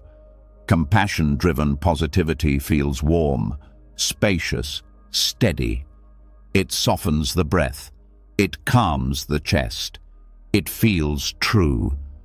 A powerful question to ask yourself is, would I speak this way if no one could see my growth? If the answer is yes, your self-talk is sincere. If the answer is no, the ego may be involved. Finally, the deepest protection against this trap is remembering the purpose of the path itself. The purpose is not to become special, not to become impressive, not to become extraordinary. The purpose is freedom from suffering, from clinging, from fear, from illusion. When your self-talk leads you toward freedom, it is healthy. When it leads you toward identity, it becomes another cage. True compassion doesn't make you bigger or smaller. It makes you real. It makes your inner world honest, soft, and grounded. It lets you grow without creating a self to worship. It lets you evolve without needing to perform your evolution. When you begin to see how easily the ego can hide inside even the softest words, something in you relaxes in a very different way. You stop trying to hold a perfect inner posture. You stop performing kindness. You stop using spiritual language to control yourself. And in that release, something more truthful becomes visible. Your inner world is not a fixed structure. It's not a solid personality. It's not a single voice or identity. It's a moving stream. a shifting, living flow of sensations, moods, memories, impulses, hopes, fears, and quiet intuitions. None of it stays. None of it repeats in the exact same way. And now the practice deepens again, because self-talk that truly heals cannot be rigid. It must move with you. It must adapt to the changing currents of your inner life moment by moment. There is a softness that develops when you stop expecting yourself to be consistent in the ways ego demands. Maybe yesterday you felt confident. Today you feel uncertain. Maybe 1 hour you feel peaceful. The next hour you feel overwhelmed. Maybe a memory rises suddenly and changes your mood. Maybe your body feels different than it did earlier. The mind is a river. The self is not a stone. When you speak to yourself as if you are supposed to stay the same, you suffer. But when you speak to yourself as if you are a stream, shifting naturally, changing with conditions, you begin to feel aligned with the truth of your own nature. Loving self-talk becomes alive when it responds to the present version of you instead of forcing a tone meant for yesterday's version. The version of you who is tired needs different words than the version of you who is energized. The version of you who is grieving needs different words than the version who feels steady. The version of you who feels anxious needs different support than the version who feels strong. When you begin to recognize these fluctuations, your self-talk becomes a companion instead of a judge. One of the most important parts of this practice is noticing the micro shifts inside you. The small waves. Noticing when the breath tightens. Noticing when the heart slows. Noticing when irritation rises. Noticing when sadness softens. Noticing when the mind becomes cloudy. These shifts are signals. The body speaks before the mind does. When you catch these early movements, you can adjust your inner tone gently, without waiting for a storm to form. Sometimes you need encouragement. I know this is hard, but stay with me. Sometimes you need calmness. Slow down, you don't have to rush. Sometimes you need grounding. Let's take one breath together.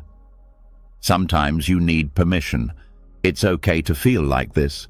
Sometimes you need direction.